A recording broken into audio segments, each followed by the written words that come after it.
Le bidule? Ouais, parce que t'as des... Messieurs, les capsules, bonjour. messieurs, on est live. Désolé de vous déranger dans votre discussion de café. Ouais, c'est Non, ça. non, mais on va continuer en même temps. Salut Lou, comment tu vas? Salut, ça va très bien, vous autres? Ah oui, ça va super bien. Tantôt, Lou m'a donné un cours de capsule de café. Puis, Tu me demandes pas comment ça va? oui, comment ça va? Ben, moi, je l'ai demandé, j'ai même pas eu de réponse. Tu me l'as demandé? Ben Ah, oui, tu comment nous ça l'as va, demandé? vous autres? Ah non, on est en Ah, feu. c'est Non, nous autres, on a eu une super C'est semaine, on va pouvoir s'en parler, mais tantôt, il arrive, j'ai dit, tu bois-tu ça du café Nescafé? Il dit oui. Là, je sors la casse de Darth Vader, les capsules sont dedans. Fait que là, j'ai dit, j'en sors une. J'ai dit, t'aimes-tu ça, celle-là? Il dit non. Là, il commence. Là, je me suis rendu compte qu'il connaissait toute la couleur des capsules. Il était capable de toutes me les donner. Ouais. Il paraît que t'as une super mémoire. Il paraît. Ouais. Ouais. Souvent, on me dit, ben voyons donc.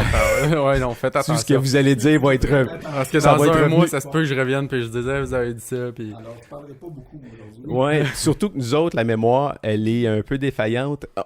On a beaucoup de force dans l'équipe, mais il y a une... Bon, parce Oui. que des fois, tu me piques un peu. Non, mais j'aime ça t'embarquer dans mon défaut. Tu t'inclus, là. Non, je t'inclus toi dans mon défaut, c'est plus le fun. Je me sens moins reject, mais Claudie aussi, elle a pas mal ça, un genre de gros déficit d'attention. Fait que ça se peut qu'on se souvienne pas qu'on a commencé un show, puis dans 4 heures, on continue encore à parler. Fait que, hey, c'est le fun de t'avoir avec nous autres un matin. Je suis content On d'être là. C'est cool. On va parler d'entrepreneuriat, d'entrepreneuriat chez les jeunes, parce que t'es une cuvée ou une couvée.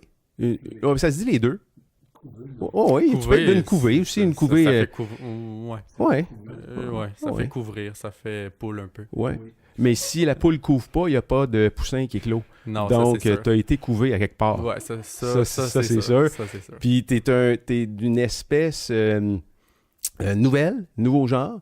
Puis c'est bien rafraîchissant de rencontrer des jeunes comme toi parce qu'on s'est vu, nous autres, on l'a vu ici il y a 2 semaines, hein, à peu près, dans le studio. Ouais, à peu près 2 semaines. Puis on était impressionnés, moi puis Sébastien, de nous a marqué. ta maturité pour l'âge que t'as. Quel âge? 23 ans. 23 ans. Mm. Tu es propriétaire d'une business de marketing. Mhm. Tu as tes bureaux à Saint-Jérôme Mhm. avec un vrai loyer, donc c'est pas dans ton sous-sol. Ben non. Fait qu'on va jaser de business ensemble Ouais. parce que tu dois avoir qu'un point de vue sur Oui. le monde des affaires. Ça va être le fun de jaser ensemble. Passer une belle semaine, toi, Sébastien? Très belle semaine. Oui, ça a été excitant cette semaine, hein? Ouais, comme je disais à Lou, tu pars d'un projet, tu fais des idées un peu de qu'est-ce que ça peut ressembler, mais contrairement à probablement des carrières traditionnelles où est-ce que tu dois un peu savoir ce qui t'en vient, quand tu pars quelque chose, tu n'as pas vraiment d'idée de ce qui t'en vient vraiment. C'est comme si tu étais en forêt justement, puis là tu dis bon, on va aller par là, puis Ouais. tu découvres Au fur et à mesure. au fur et à mesure. Puis, Ouais. cette semaine, c'est une belle semaine. En fait, je suis content d'annoncer que l'organisme On le fait a été en fait, il est en vie là. Oui, il a été couvé assez longtemps. Il a éclos. On a porté les papiers, nous autres, la semaine passée au gouvernement pour demander justement l'acceptation, puis ils nous ont dit que ça va prendre à peu près 3 semaines. Nous ont dit, en fait, si vous payez un petit surplus, vous allez avoir la réponse Plus vite. rapidement. Mais finalement, on va attendre un peu parce qu'il y a des choses qu'on doit faire, puis tu sais, des sites web, des choses comme ça, puis bon. Mais je sais qu'on a reçu la nouvelle. Ah ouais, hein? Oui, c'est Francine qui m'a annoncé ça. Francine, qu'on va avoir la semaine prochaine avec nous ici, qui est la fondatrice de On le fait, parce que moi, c'est le porte-parole de ça, puis c'est vraiment le fun. On était bien contents, puis déjà, là, il y a des choses qui sont en marche. Puis à chaque fois qu'on parle à du monde de ce qu'on fait, le monde, il trouve ça cool. Oui. Mhm. Quand on parle au monde de ce qu'on fait, ils ont envie de le faire. Avec nous. Avec nous, c'est le fun, pareil, non? C'est le fun. C'est trippant. Fait que non, ça bouge. Du monde content, du monde qui ont envie de s'impliquer. Puis là-dedans, là, il y a, nous, on ne savait pas vraiment comment mettre sur pied un organisme. Alors, on est allé à Sainte-Thérèse au CLSC, en fait. Ah oui.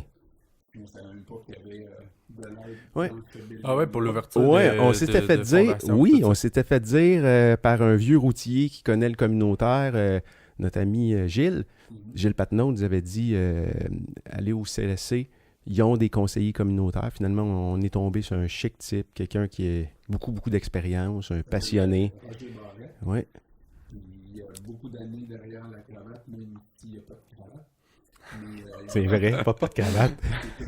C'est énormément dans le communautaire. C'est quelqu'un qui met beaucoup d'organismes qui veut aider, entre autres les jeunes, ensemble. D'ailleurs, ils nous ont invités à une table, à un moment donné, ça ressemblait à une table de l'ONU, cette affaire-là, je te le dis, c'était immense. Nous, on s'est présentés là comme deux cheveux dans la soupe. Oui, puis lui, il a trouvé ça bien intéressant. Il nous a offert son aide grâce à lui, en fait, et d'autres collaborateurs. Puis, la fois, j'ai texté à Roger comment j'étais content de l'avoir rencontré. En même temps, j'ai mis Manon Porcel qui s'occupe de la Maison des Jeunes ici à Sainte-Thérèse, parce qu'elle aussi, il y a des moments dans la vie où tu rencontres quelqu'un qui est comme, on peut appeler ça... Les atomes crochus. Oui, une vibe commune, un cœur, et puis les deux, ils ont été derrière nous autres, et puis là, on va faire des beaux projets ensemble. Oui, exact. Puis là, ce qu'on se rend compte, parce que nous, on vient pas du secteur communautaire, là, on se rend compte qu'il y a beaucoup de similitudes entre le communautaire puis le monde entrepreneurial. Lou, toi, tu es impliqué aussi dans le communautaire. Hein? Tu donnes du temps J'essaie le plus possible. Dans la communauté. Tu fais quoi? Possible. J'essaie de mettre des projets sur pied avec des gens qui en ont. Les maisons des jeunes de Mirabel, ils ont des projets là, durant l'été avec des entrepreneurs, les coopératives étudiantes qui tondent les gazons puis tout ça. Ils essaient d'aller chercher des contrats durant l'été avec ces jeunes de 13-17 ans. J'ai fait 2 étés, en fait, un peu de coaching avec eux, puis d'aller voir comment on peut faire un peu de marketing à travers les ventes pour leur générer des contrats, parce que les coopératives, en fait, tu sais, eux, plus ils vont faire des contrats, plus ils vont tondre des gazons, plus ils vont aider les gens dans leur quotidien, ben après, cet argent-là est redistribué à eux, puis on essaie de développer une petite fibre entrepreneuriale dans tout ça. J'essaie de participer aux événements aussi, oser entreprendre, tout ça, aller faire des conférences dans les écoles, puis j'essaie le plus possible. Moi, ma cause, c'est l'entrepreneuriat, puis j'essaie d'y aller à fond là-dedans. On parlait... conférences dans les écoles? J'en ai fait quelques-unes. Cette année, j'ai commencé ça. Tu sais qu'à un moment donné, je pense que ça prend une petite confiance en soi un peu plus haute pour dire je m'en vais dans une école, parler, puis surtout aux entrepreneurs, tu sais pas vraiment dans quelle école tu vas, et ils peuvent t'envoyer dans une école primaire comme dans une université. Puis après, tu te dis oui, non, mais tu sais, il y a une différence. Moi, aller dans une école primaire ou aller à l'université parler de mon parcours, on s'entend, c'est pas le même discours non plus. Je suis allé à l'école Marchand à Saint-Jérôme, une école pour adultes. J'ai vraiment trippé. Honnêtement, ça, tu sais, c'est du monde qui l'ont pas nécessairement toujours eu facile. Puis là, ils retournent à l'école, puis il y avait plein de projets. C'était fou à quel point de voir les yeux du monde qui étaient là. Hey, moi, j'ai un projet dans ça, j'ai un projet dans ça, j'ai un projet dans ça. Puis le monde était vraiment passionné par ce qu'ils faisaient là-bas. Puis c'était sur une base volontaire aussi là-bas. C'est ça qui était le fun, c'est que j'allais pas dans une classe en disant...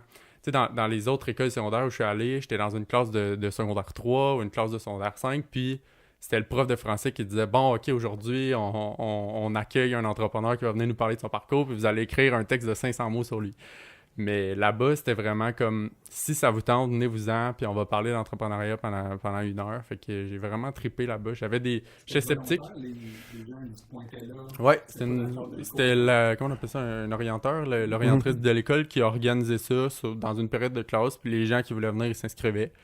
Puis ils venaient, puis là, qui était motivé à t'entendre. Ben, c'est ça. Moi, c'est ça que j'aime aussi dans ça, c'est que le monde qui était là, il était pas comme obligé d'être là. Tout le monde... Moi j'aime ça voir. Puis c'est pour ça, tantôt on parlait, puis je fais presque juste du démarrage d'affaires, puis moi, c'est ça que j'aime voir dans les yeux du monde, c'est comme la passion, puis l'entrepreneuriat, ça peut littéralement toucher tout le monde. On s'entend, c'est pas juste une branche, c'est pas juste comme j'aime juste faire du vélo. Tu peux être entrepreneur dans le vélo, tu peux être entrepreneur dans ce que tu veux. Les artistes, à quelque part, c'est des entrepreneurs. Les sportifs qui veulent amener leur carrière au niveau professionnel, c'est aussi des entrepreneurs. Oui. Les humoristes, il y en a des beaux entrepreneurs au Québec, là. Ben oui. C'est fou comment est-ce qu'au Québec, pour une petite population, là, si tu compares ça, mettons, à la France ou à d'autres places, c'est assez unique de voir qu'on tripe autant que ça sur l'humour. On aime beaucoup le divertissement. Ouais, oui, le hockey. On est drôle, les Québécois. Ben oui. Ouais. L'humour puis le hockey, là, je pense que c'est nos 2 gros créneaux au Québec. Puis là, c'est le fun parce que avec les Canadiens, depuis 2 ans, on rit aussi en même temps. Fait qu'on fait les deux. C'est ça, exactement. Ouais, exact. T'es impliqué. C'est drôle, là. Ah, OK. Ah. Tu penses que tu aurais une chance dans ce carrière-là? Sébastien, peut-être. Il pourrait peut-être me faire recruter. Dis-moi donc, Lou, tu dis que tu es impliqué, tu sais, là, tu vas dans les écoles par rapport au centre hospitalier. Tu fais quelque chose, je pense, à Saint-Jérôme aussi. C'est à Saint-Jérôme? Oui. C'est à la Fondation de l'hôpital de Saint-Jérôme, ouais. Autant, ça, c'est mes 2 projets que j'ai démarrés personnellement l'année passée. J'ai commencé à me l'impliquer. Fondation de l'hôpital de Saint-Jérôme, ils voulaient mettre sur pied, eux, ça fait longtemps qu'ils ont des donateurs, puis qu'ils ont des gens qui s'impliquent auprès de la fondation, puis ils ont un conseil d'administration, puis c'est un peu la vieille école. Puis l'an passé, ils ont... Tu sais, moi, je suis dans le monde entrepreneurial, mais du monde de mon âge, tu sais, dans vingtaine, puis ils nous ont approchés, puis on dit, ça serait le fun que vous formiez un comité relève, quelque chose, une aile jeunesse à la fondation de l'hôpital pour aller jazzer ça un peu, cette fondation d'hôpital-là. Ben, tu sais, ils nous ont... Tu sais, c'est parce que souvent, j'entends ça, jazzer, mais... Ouais, emmener des nouvelles idées, Ouais, puis... t'es dans le public, c'est des vieux conseils d'administration, des vieilles méthodes. C'est ça. Puis, tu sais, fait que c'est un peu arriéré, puis on dit, regardez, nous, on vous laisse carte blanche, organiser un événement organisé par les jeunes, pour les jeunes. Faites ce que vous voulez, nous autres, après, on va vous l'approuver. Mais là, ils nous ont laissé carte blanche, puis l'an passé, il y a pas si longtemps que ça, au mois de septembre, on a organisé le premier événement de Freako à Saint-Jérôme, puis c'est un super événement là, de weird un peu. On voulait faire une soirée d'affaires, mais différente. T'sais, on a engagé des contorsionnistes, cracheurs de feu, on a fait venir des serpents, toutes sortes de choses. Puis il y avait du body painting, c'était une super belle soirée, le monde a trippé. Rare, on pensait que ça allait finir à 11h, puis finalement, aux petites heures du matin, le monde était encore là. Quand puis... tu dis le monde, là, c'est de tous âges. Puis c'est ça qui était le fun, parce qu'au début, on s'est dit, ça va être du monde de 25, 35 ans, mais tu sais, le 40 ans et plus, ils viendront pas. Tabarouette, je me suis rendu compte assez vite que les plus vieux étaient capables d'avoir du fun aussi, tu sais, puis non, mais... c'était beau. Il essaie de se récupérer, là, c'est ça. mais non, c'était le fun. Tu sais, moi, je sais pas, je trouve que le genre de soirée-là aussi, tu développes des relations avec le monde, avec les gens qui sont là, que tu développerais pas nécessairement dans un contexte quotidien des gens que tu côtoies normalement. Mais oui, il y avait de tous âges, puis... on avait, de mémoire, comme 120 places. On était sold out. On a comme tout vendu. Puis là, cette année, on double la capacité de la salle. Là, on veut essayer d'avoir 240 personnes. Donc, c'est toujours au mois de septembre. Mais là, honnêtement, là, j'ai une réunion la semaine prochaine là, pour qu'on officialise la date et la salle. Mais ça va être à Blainville-Mirabel le prochain, ce sera plus à Saint-Jérôme. Donc, vous allez faire ça? C'est ça. On est en confirmation de salle.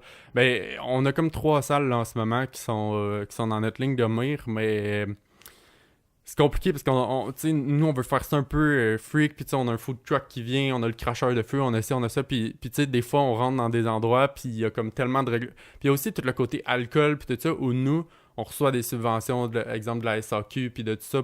Puis là, souvent, les places, c'est comme « Ah non, mais nous autres, on a notre traiteur, faut que vous fassiez affaire avec nos affaires à nous. » Puis là, ben, nous, ça nous limite parce que le but, c'est de ramasser de l'argent aussi pour ça. Puis nous, les fonds qu'on ramasse avec ça, on les donne à une cause précise à l'hôpital qui nous tient à cœur. L'an passé, on l'a donné au centre jeunesse. Ils ont réaménagé une salle au complet. On a ramassé quand même 13 000 $ en une soirée. Fait qu'on s'est dit... C'est quand même pas pire, puis là, on va essayer de doubler ça pour l'année prochaine. Là. Tu dis, il y a des jeunes qui s'impliquent. En fait, c'est une initiative jeunesse. Ouais. C'est ça? Ça fait que ce comité-là ou cette organisation-là, c'est tous des jeunes qui ont en bas de 30 ans qui sont là-dessus? Ouais, tous en bas de 30 ans. T'en vois-tu beaucoup qui s'impliquent? Parce que t'es comme je sais pas, on a comme l'impression que, tu sais, t'es dans le monde entrepreneurial, des jeunes comme toi qui ont cette maturité, ils ont une certaine maturité, il y en a pas beaucoup à 20 ans, 20 quelques années, là. Y a-tu beaucoup de jeunes de ton âge, des amis, genre entrepreneurs qui veulent s'impliquer dans la communauté, qui veulent donner du temps, c'est une tendance? Y en a-tu d'autres? Es-tu tout seul? Non, je suis loin d'être tout seul. Puis c'est ça qu'on se disait. Tu sais, par exemple, dans le comité relève, dans la jeunesse, on se dit souvent, c'est fou à quel point de voir, on est 8. Les 8, on se complète tellement bien. Là. C'est fou à quel point le destin puis la vie a fait... On s'est rassemblés les 8, puis on a toutes des compétences qui sont absolument différentes les unes des autres, puis on réussit à faire quelque chose qui est incroyable. On voudrait pas perdre une personne dans ce comité-là. Chaque personne est super importante pour nous, puis on le voit qu'on est plusieurs jeunes à s'impliquer. Puis mon autre projet dans lequel j'ai commencé à m'impliquer l'an passé, c'est au niveau de la chambre de commerce. On a un aile jeunesse à la chambre de commerce aussi. J'ai commencé à m'impliquer dans ça.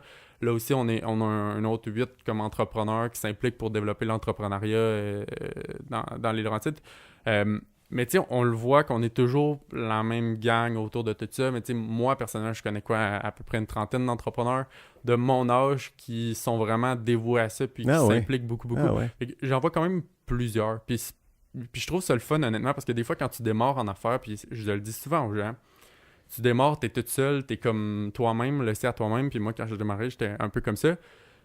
Puis dès que tu creuses un peu puis tu vas dans ces organisations-là, tu te rends compte qu'il y a plein d'autres mondes qui sont comme toi aussi, mais ça fait peur d'un point de vue extérieur. Je me souviens, chambre de commerce, la première fois qu'on m'a dit ça, j'ai fait aïe, moi, c'est sûr, je m'en vais pas là. Je m'en vais pas. Intimidé, là. T'es intimidé parce que tu penses que c'est des messieurs à cravate, puis tu penses que t'as pas d'affaires là parce que tant aussi longtemps que tu fais pas un chiffre d'affaires d'1 million, ben t'as pas le droit d'aller dans une chambre de commerce. Puis finalement, tu rentres puis tu te rends compte que, Colin, il y en a du monde qui sont comme toi, qui sont en démarrage, qui sont pas. Ça fait pas 30 ans qu'ils sont en affaires, puis ils viennent de démarrer, puis ils ont le goût de pousser, puis de repousser les limites, puis je trouve ça le fun de voir ça. Chambre de commerce de où? T'es impliqué? Saint-Jérôme métropolitain. Ça bouge, c'est dynamique? Depuis un an, ça bouge beaucoup. Je sais que il y a eu beaucoup de changements avant que j'arrive, un peu avant que j'arrive. Il y a eu un peu des changements de direction, puis des changements d'équipe, puis c'était pas facile, je pense que les membres, il y avait un petit cercle fermé, tout ça, puis là, depuis un an ou deux, là, on sent vraiment qu'il y a un changement qui est... Beaucoup de jeunes qui rentrent? Beaucoup de jeunes, beaucoup de nouvelles entreprises. C'est le fun de voir cette vague de changement-là. Puis on la voit dans pas mal toutes les chambres, parce que je suis quand même impliqué un peu à Sainte-Thérèse de Blainville, c'est CITB, chambre de commerce, puis eux aussi, ils ont eu une augmentation qui est complètement incroyable en entrepreneuriat, ça l'a explosé. Je pense qu'en 2 ans, ils ont eu 600 membres. Ah oui, ça lag. OK, faut t'arrêter, Sébastien. Ah oui? Oui. Ouais, c'est si... Ben, je sais pas. Que j'enlève parce que j'ai pas besoin, moi, d'avoir le Wi-Fi. Ouais, tu peux peut-être l'enlever. OK. Ouais. Si ça lag encore, Claudie n'enlèvera une à quelque part, enlèvera celle-là en haut, là-bas. Là. Parce que je viens d'avoir confirmation de ce que je veux. OK, parfait. Ça fonctionne. OK. Ben, à l'heure que tu veux. Bon, Sébastien, veux-tu l'appeler tout de suite ou... Tu feras ça quand tu veux, là. Pas de trouble. On va avoir quelqu'un en main libre là, sur le sel à Sébastien dans 5 minutes. Fait que vous pourrez... Rendez-vous dans 5 minutes parce que ça risque d'être intéressant. Fait que oui, c'est très dynamique, tu dis là. Oui, non, ben c'est ça que je disais. Je pense eux, en 2 ans, sont passés de 300 membres à 900 membres.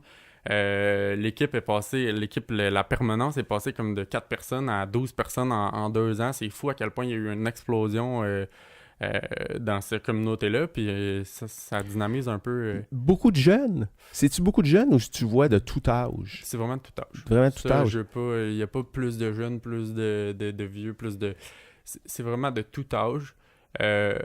Puis c'est pour ça que je m'implique là-dedans aussi, parce que je veux impliquer les jeunes dans ça. Je veux dire, bon, je suis pas super vieux, là, mais je me souviens quand j'ai commencé à 17 ans, puis t'es seul, là, t'es toute seule, puis je veux dire, j'ai beau avoir du monde autour de moi, des amis, tout ça, veux pas, ils vivent pas ta réalité. Fait que t'as beau leur parler, à un moment donné, il y a toujours une limite qu'eux veulent pas nécessiter. Ça va les intéresser, mais jusqu'à une certaine limite, ils vivent pas ce que tu vis. Ça te prend des gens qui vivent un peu la même chose que toi. Tu sais, tantôt, on disait l'horaire change tout le temps, puis comme on est tout le temps. Ben ça, c'est le genre de choses qui est le fun de parler d'entrepreneur à entrepreneur. Je veux dire, je dis ça à quelqu'un qui travaille de 9 à 5, il va faire... Il va faire, bon, c'est toi qui as choisi ça, tu sais. Avoue que commencer à 17 ans, puis bon, je peux en parler moi aussi, j'ai commencé aussi à 17 ans à m'intéresser au monde des affaires. J'ai été exposé à des livres aussi qui ont un peu modifié mon thinking. Je voulais être prof d'éducation physique au début. Puis, je sais pas, toi, y a-tu des livres qui t'ont influencé à cet âge-là pour qu'à 17 ans, tu t'intéresses au monde des affaires comme ça?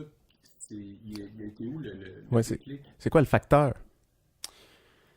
Honnêtement, je pense que c'est mon secondaire qui m'a formé. Ça c'est sûr et certain. Moi, au secondaire, j'ai eu deux piqûres. Une piqûre pour les voyages, c'est complètement incroyable. Puis dès que j'ai commencé mes premiers voyages, on commençait dans des levées de fonds, puis dans essayer de trouver des manières de ramasser de l'argent, beaucoup, beaucoup, beaucoup. Fait que c'est sûr que ça a été un gros boost pour moi parce que j'essayais d'organiser des événements, organiser des trucs pour essayer de lever des fonds pour que je puisse partir en voyage. Fait que ça a été un point.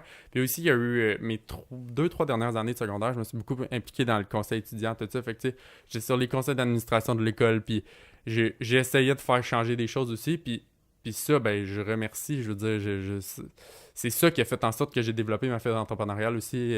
À l'école, c'est là où ils m'ont appris que je pouvais changer des choses, appris que je pouvais être autonome par moi-même.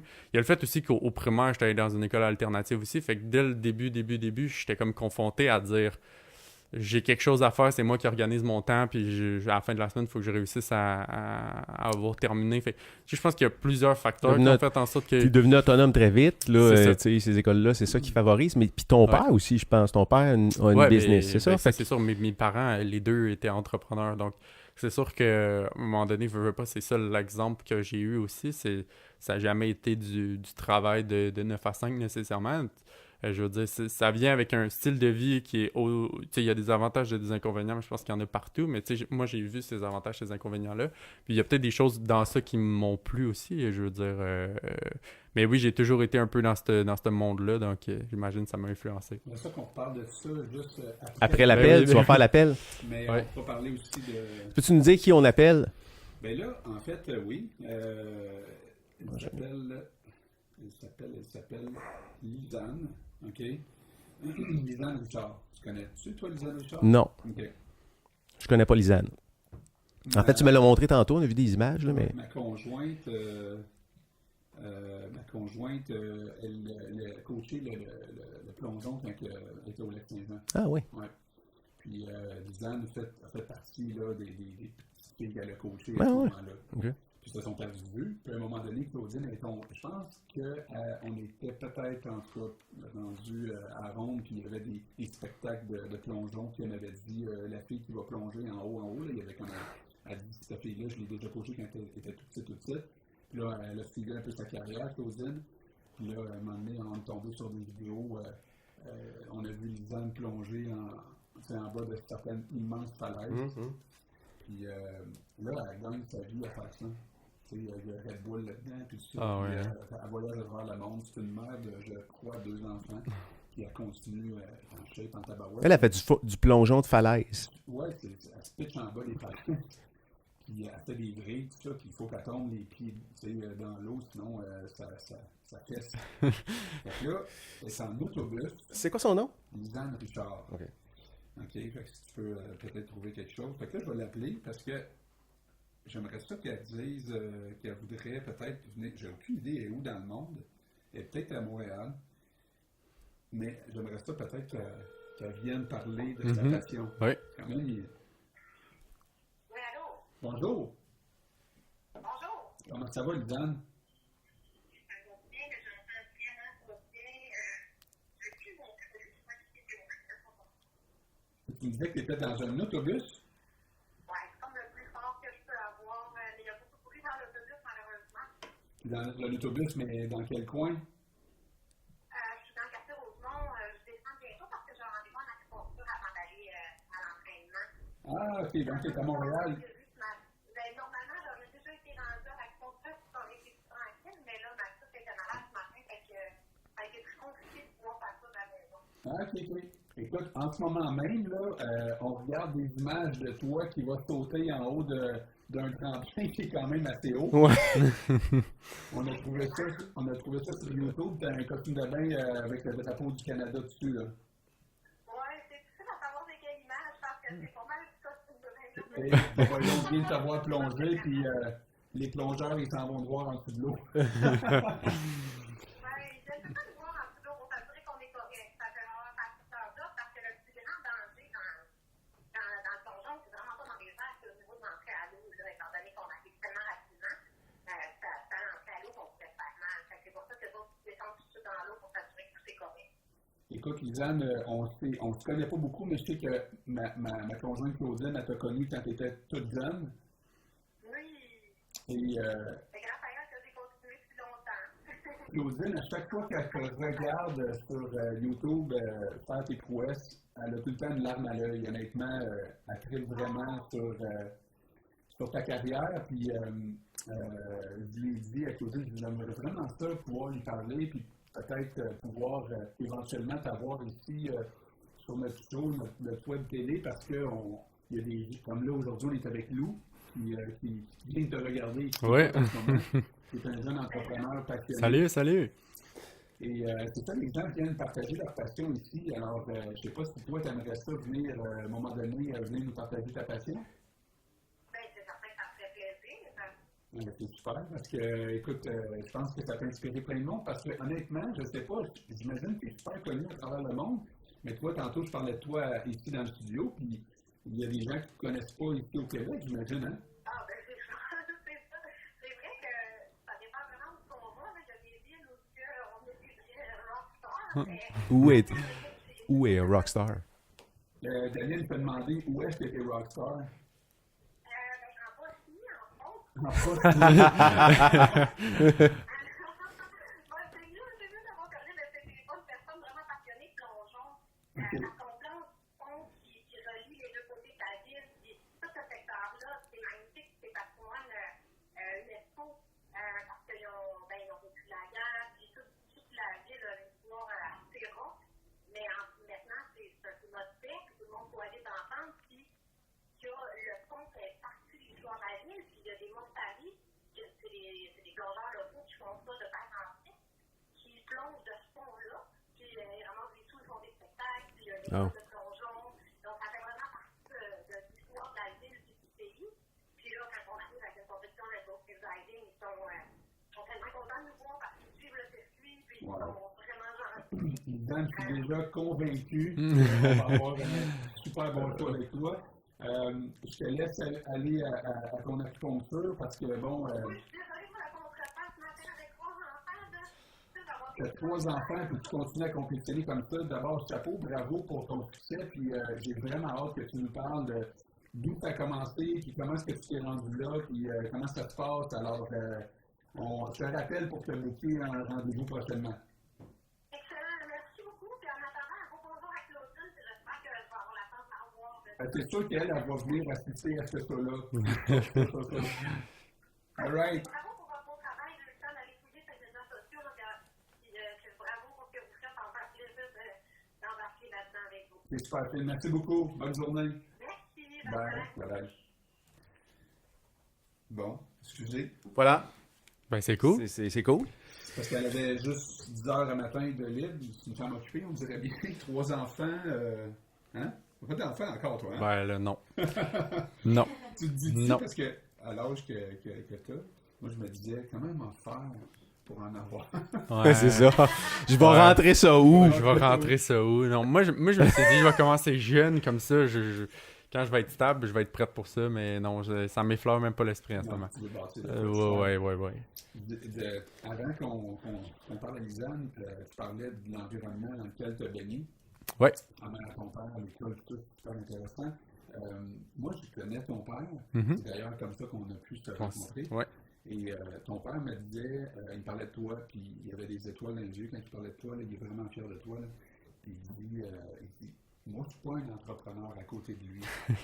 Il se considère pas entrepreneur Ouais. dans le sens où lui, il se considère comme un gars de métier, Ouais. parce qu'il est mécanicien. Mhm. Il a une belle entreprise. Mhm. Je veux dire que ton père, c'est quelqu'un que je considère beaucoup parce que dans ce monde-là, tu ne peux jamais qu'il truster.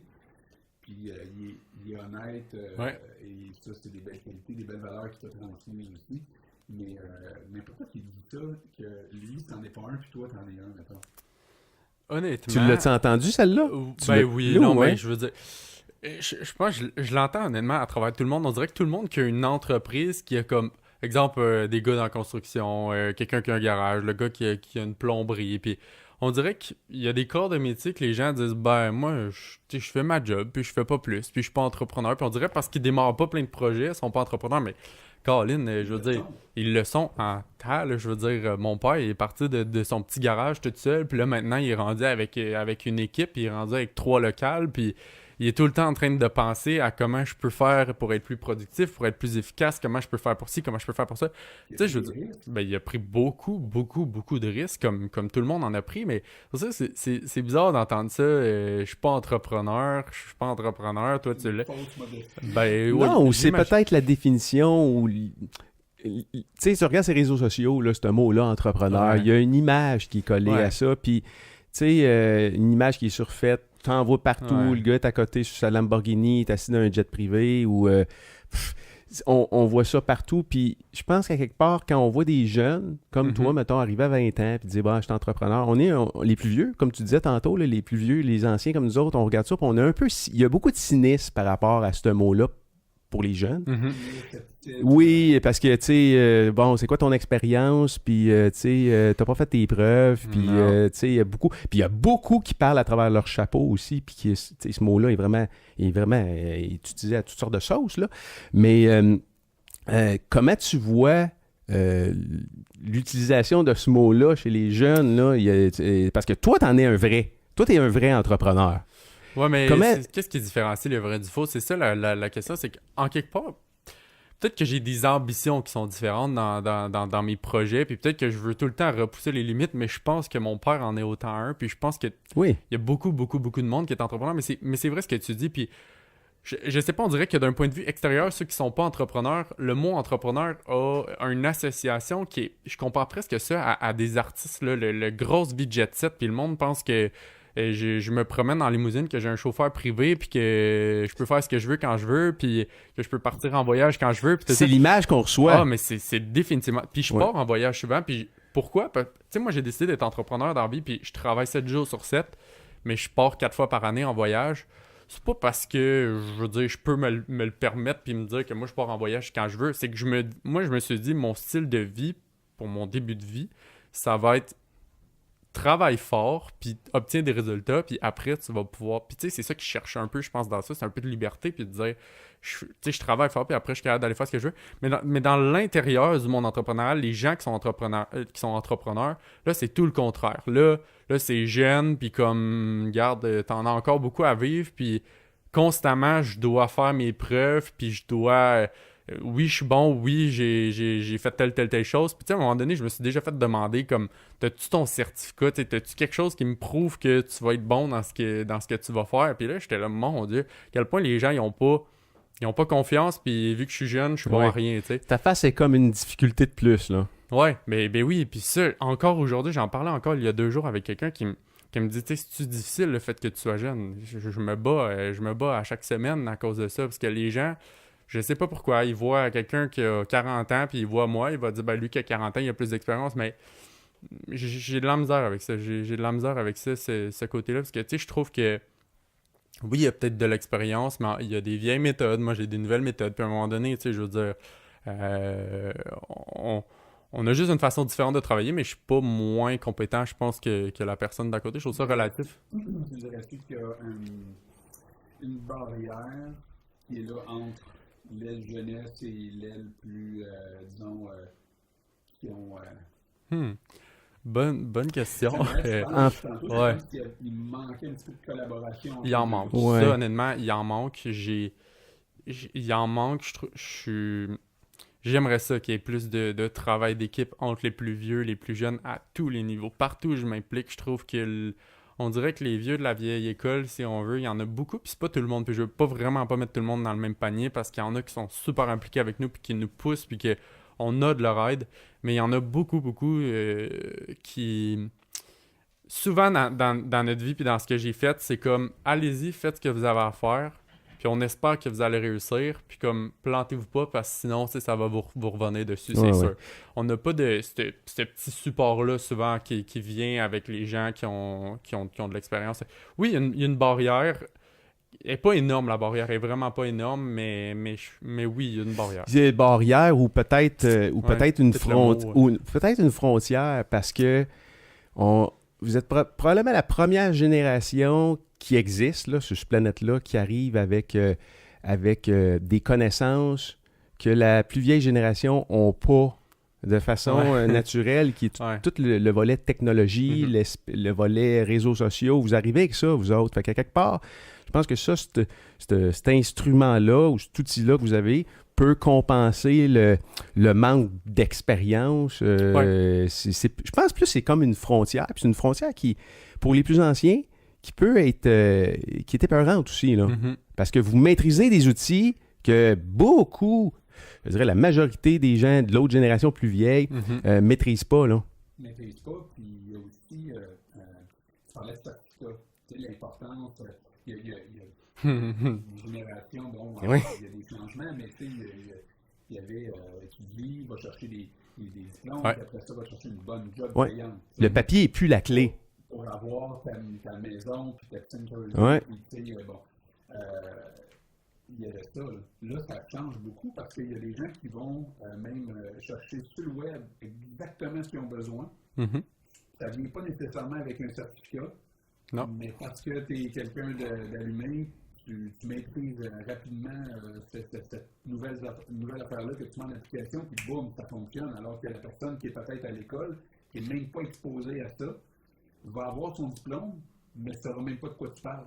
Non. Puis à 200%, moi puis mon associé, les employés qu'on engage, depuis le début, on s'arrange que ce soit pas à cause du CV, à cause du certificat qui sont là chez nous. On aime mieux miser sur la personne en tant que telle que sur la compétence de la personne. Puis on pense que si la personne elle a le vouloir, puis qu'elle a l'énergie, puis qu'elle a tout ce qu'il faut pour être là, sans avoir le papier qui va avec, ben on pense qu'elle peut aller 60 fois plus loin que l'autre personne à côté. Parce qu'on a quand même eu pas mal d'employés, puis on se rend compte avec le temps qu'une équipe forte, solide, structurée, qui est capable de bâtir quelque chose, ça va beaucoup plus loin que 10 personnes qui ont un certificat puis qui connaissent juste leur affaire, puis qu'eux autres, c'est A, B égale C, puis on avance de cette façon-là. Fait que oui, les certificats, moi, j'aime pas... J'aime ça parce que les gens vont chercher de la théorie, mais moi, dans ma vie, ça me prend des gens autour de moi qui sont capables de faire de la pratique aussi, qui sont capables d'avoir une logique, qui sont capables de penser différemment, qui repoussent les limites. Trop souvent, j'ai rencontré des gens qui ont fini un bac ou une maîtrise en marketing, puis qu'ils arrivent sur le marché du travail, puis ils sont là, wow, qu'est-ce qui se passe? Je veux dire, non, mais c'est vrai, on me disait... En même temps que leurs études, ils pourraient... découvrir les mêmes choses, mais c'est parce que là, les études, c'est très prenant quand tu étudies c'est un déconnect, moi, probablement.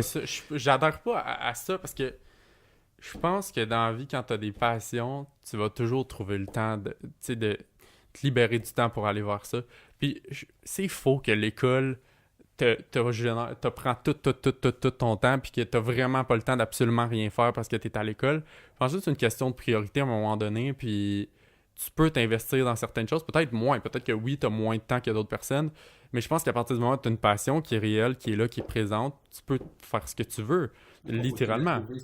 Ben, il est là le problème. Il est juste, moi je pense personnellement qu'il est juste là le problème, dans le sens où c'est que les gens, je pense, je sais pas, honnêtement je peux pas le dire, là, parce que moi je l'ai trouvé quand même assez jeune, ma passion, mais il y a peut-être des gens qui essayent pas assez de choses puis ils trouvent pas justement leur passion. Ils sortent de l'école, ils ont fait tout ce qu'il y avait à faire, mais ils ont pas trouvé encore quelque chose qui les allume, une certaine étincelle. Puis là, ben, ils arrivent sur le marché du travail puis ils font comme, bon, qu'est-ce que je fais? Il y en a qui vont travailler un an, qui vont retourner à l'école parce qu'ils se disent, ouais, là, je suis pas sûr que c'est vraiment dans ça que je vais aller. Puis tu sais, ça évolue comme ça, mais je pense que, du moins dans mon domaine, c'est ça que j'allais dire tantôt, dans mon domaine, il y a quelque chose à l'école qu'il faut qu'il change. Ça a tellement évolué vite. Le cursus universitaire est comme tellement arriéré qu'ils rentrent sur le marché du travail puis ils font comme... Je comprends pas. Moi, il y a quelqu'un un jour qui me dit, à l'école, là, c'est pas compliqué, on nous donne un budget de 100 000.